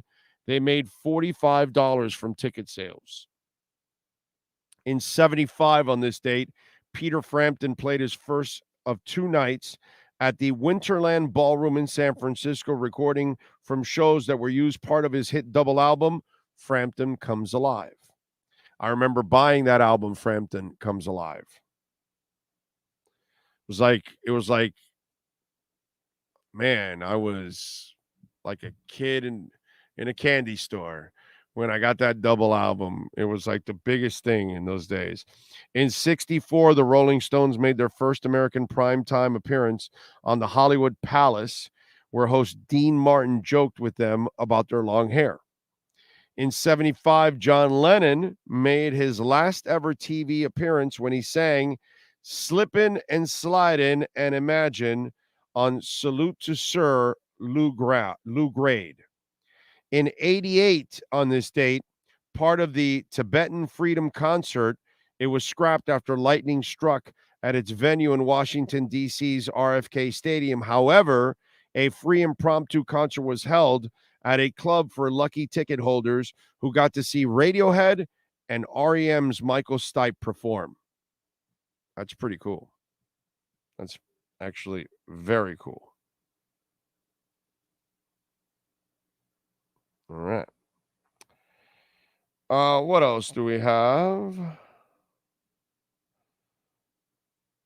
And by the way, those of you that live in Europe, especially in London and in England, I got to tell you, I am so jealous. Why? Because if you're a music fan like I am, there is something coming your way that's pretty special. You know what that is? Generation Sex is coming your way. That is half Generation X and the Sex Pistols. So 2 members of each band, including Billy Idol, are going to tour Europe. They're not coming here. And they're going to do songs from Generation X and the Sex Pistols. I got to tell you, that would be something that I would love to attend over across the pond. That is so freaking cool. I wish those guys would come over here and do that. That would be pretty awesome, man. I know that Billy has done some Generation X stuff just on his own with the rest of the guys from Generation X, which is actually really, really cool. But to do it with 2 members from the Sex Pistols, 2 members from Generation X, and then play a mix of both songs, that's actually going to be pretty cool. You see the Pats? They are hosting DJ Fluker. Remember the guy that some of you Dolph fans wanted, the guy that hasn't been in football since 2020? He's 32 years old. He looks like he's in great shape, lost like 50, 60 pounds, and he is in great shape, but nobody believes that his knees can hold up. So the Pats are going to host him today. He has visited several teams. And to his credit, he's in great shape, but the problem is nobody believes his knees are in great shape. So it'll be interesting to see if they actually hire DJ Fluker. What you got there, Sean? You got the Panthers winning tonight?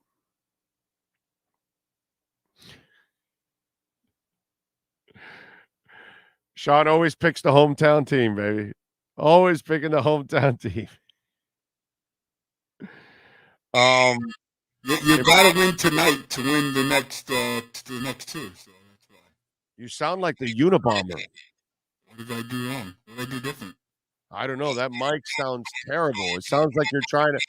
You're using the mic you use when you're dropping bombs and terrorist moves and all that, so they can't recognize your voice. That's kind of what you're doing right now. Wow. It's the same mic I've used yesterday.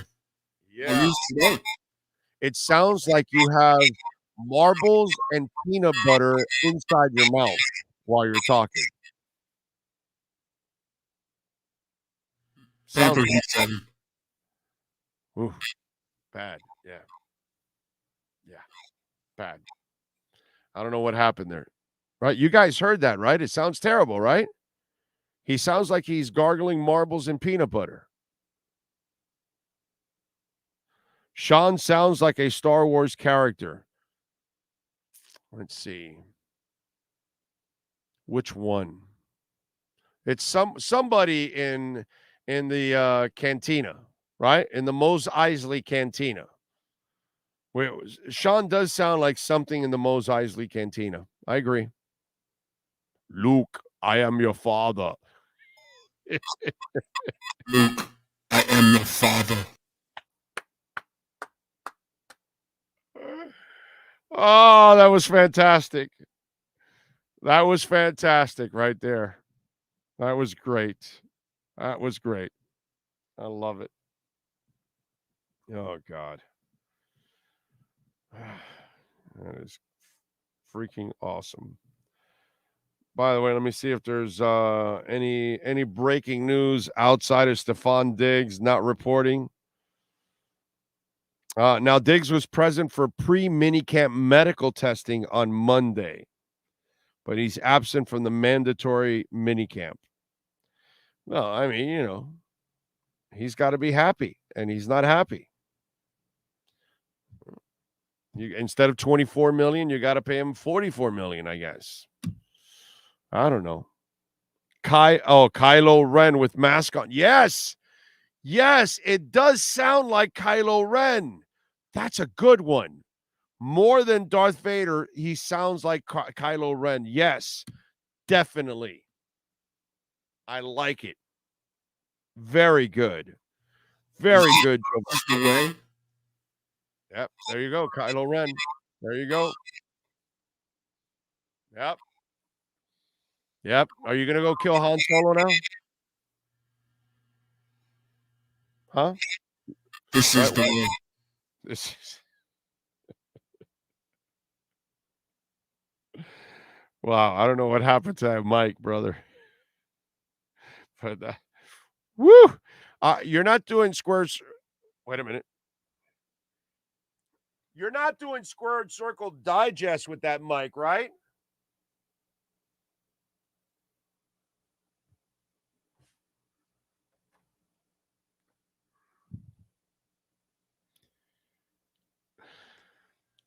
Yes. Yes. What? How's that, Kylo Ren? Yes, I am, brother. Kylo Ren, the wrestler now. I know what I have to do, but I don't know what I have the strength to do it, says Eddie. Big O, with a wig of long hair, Sean just might make a good Chewie. There you go. A little Chewbacca stuff going on.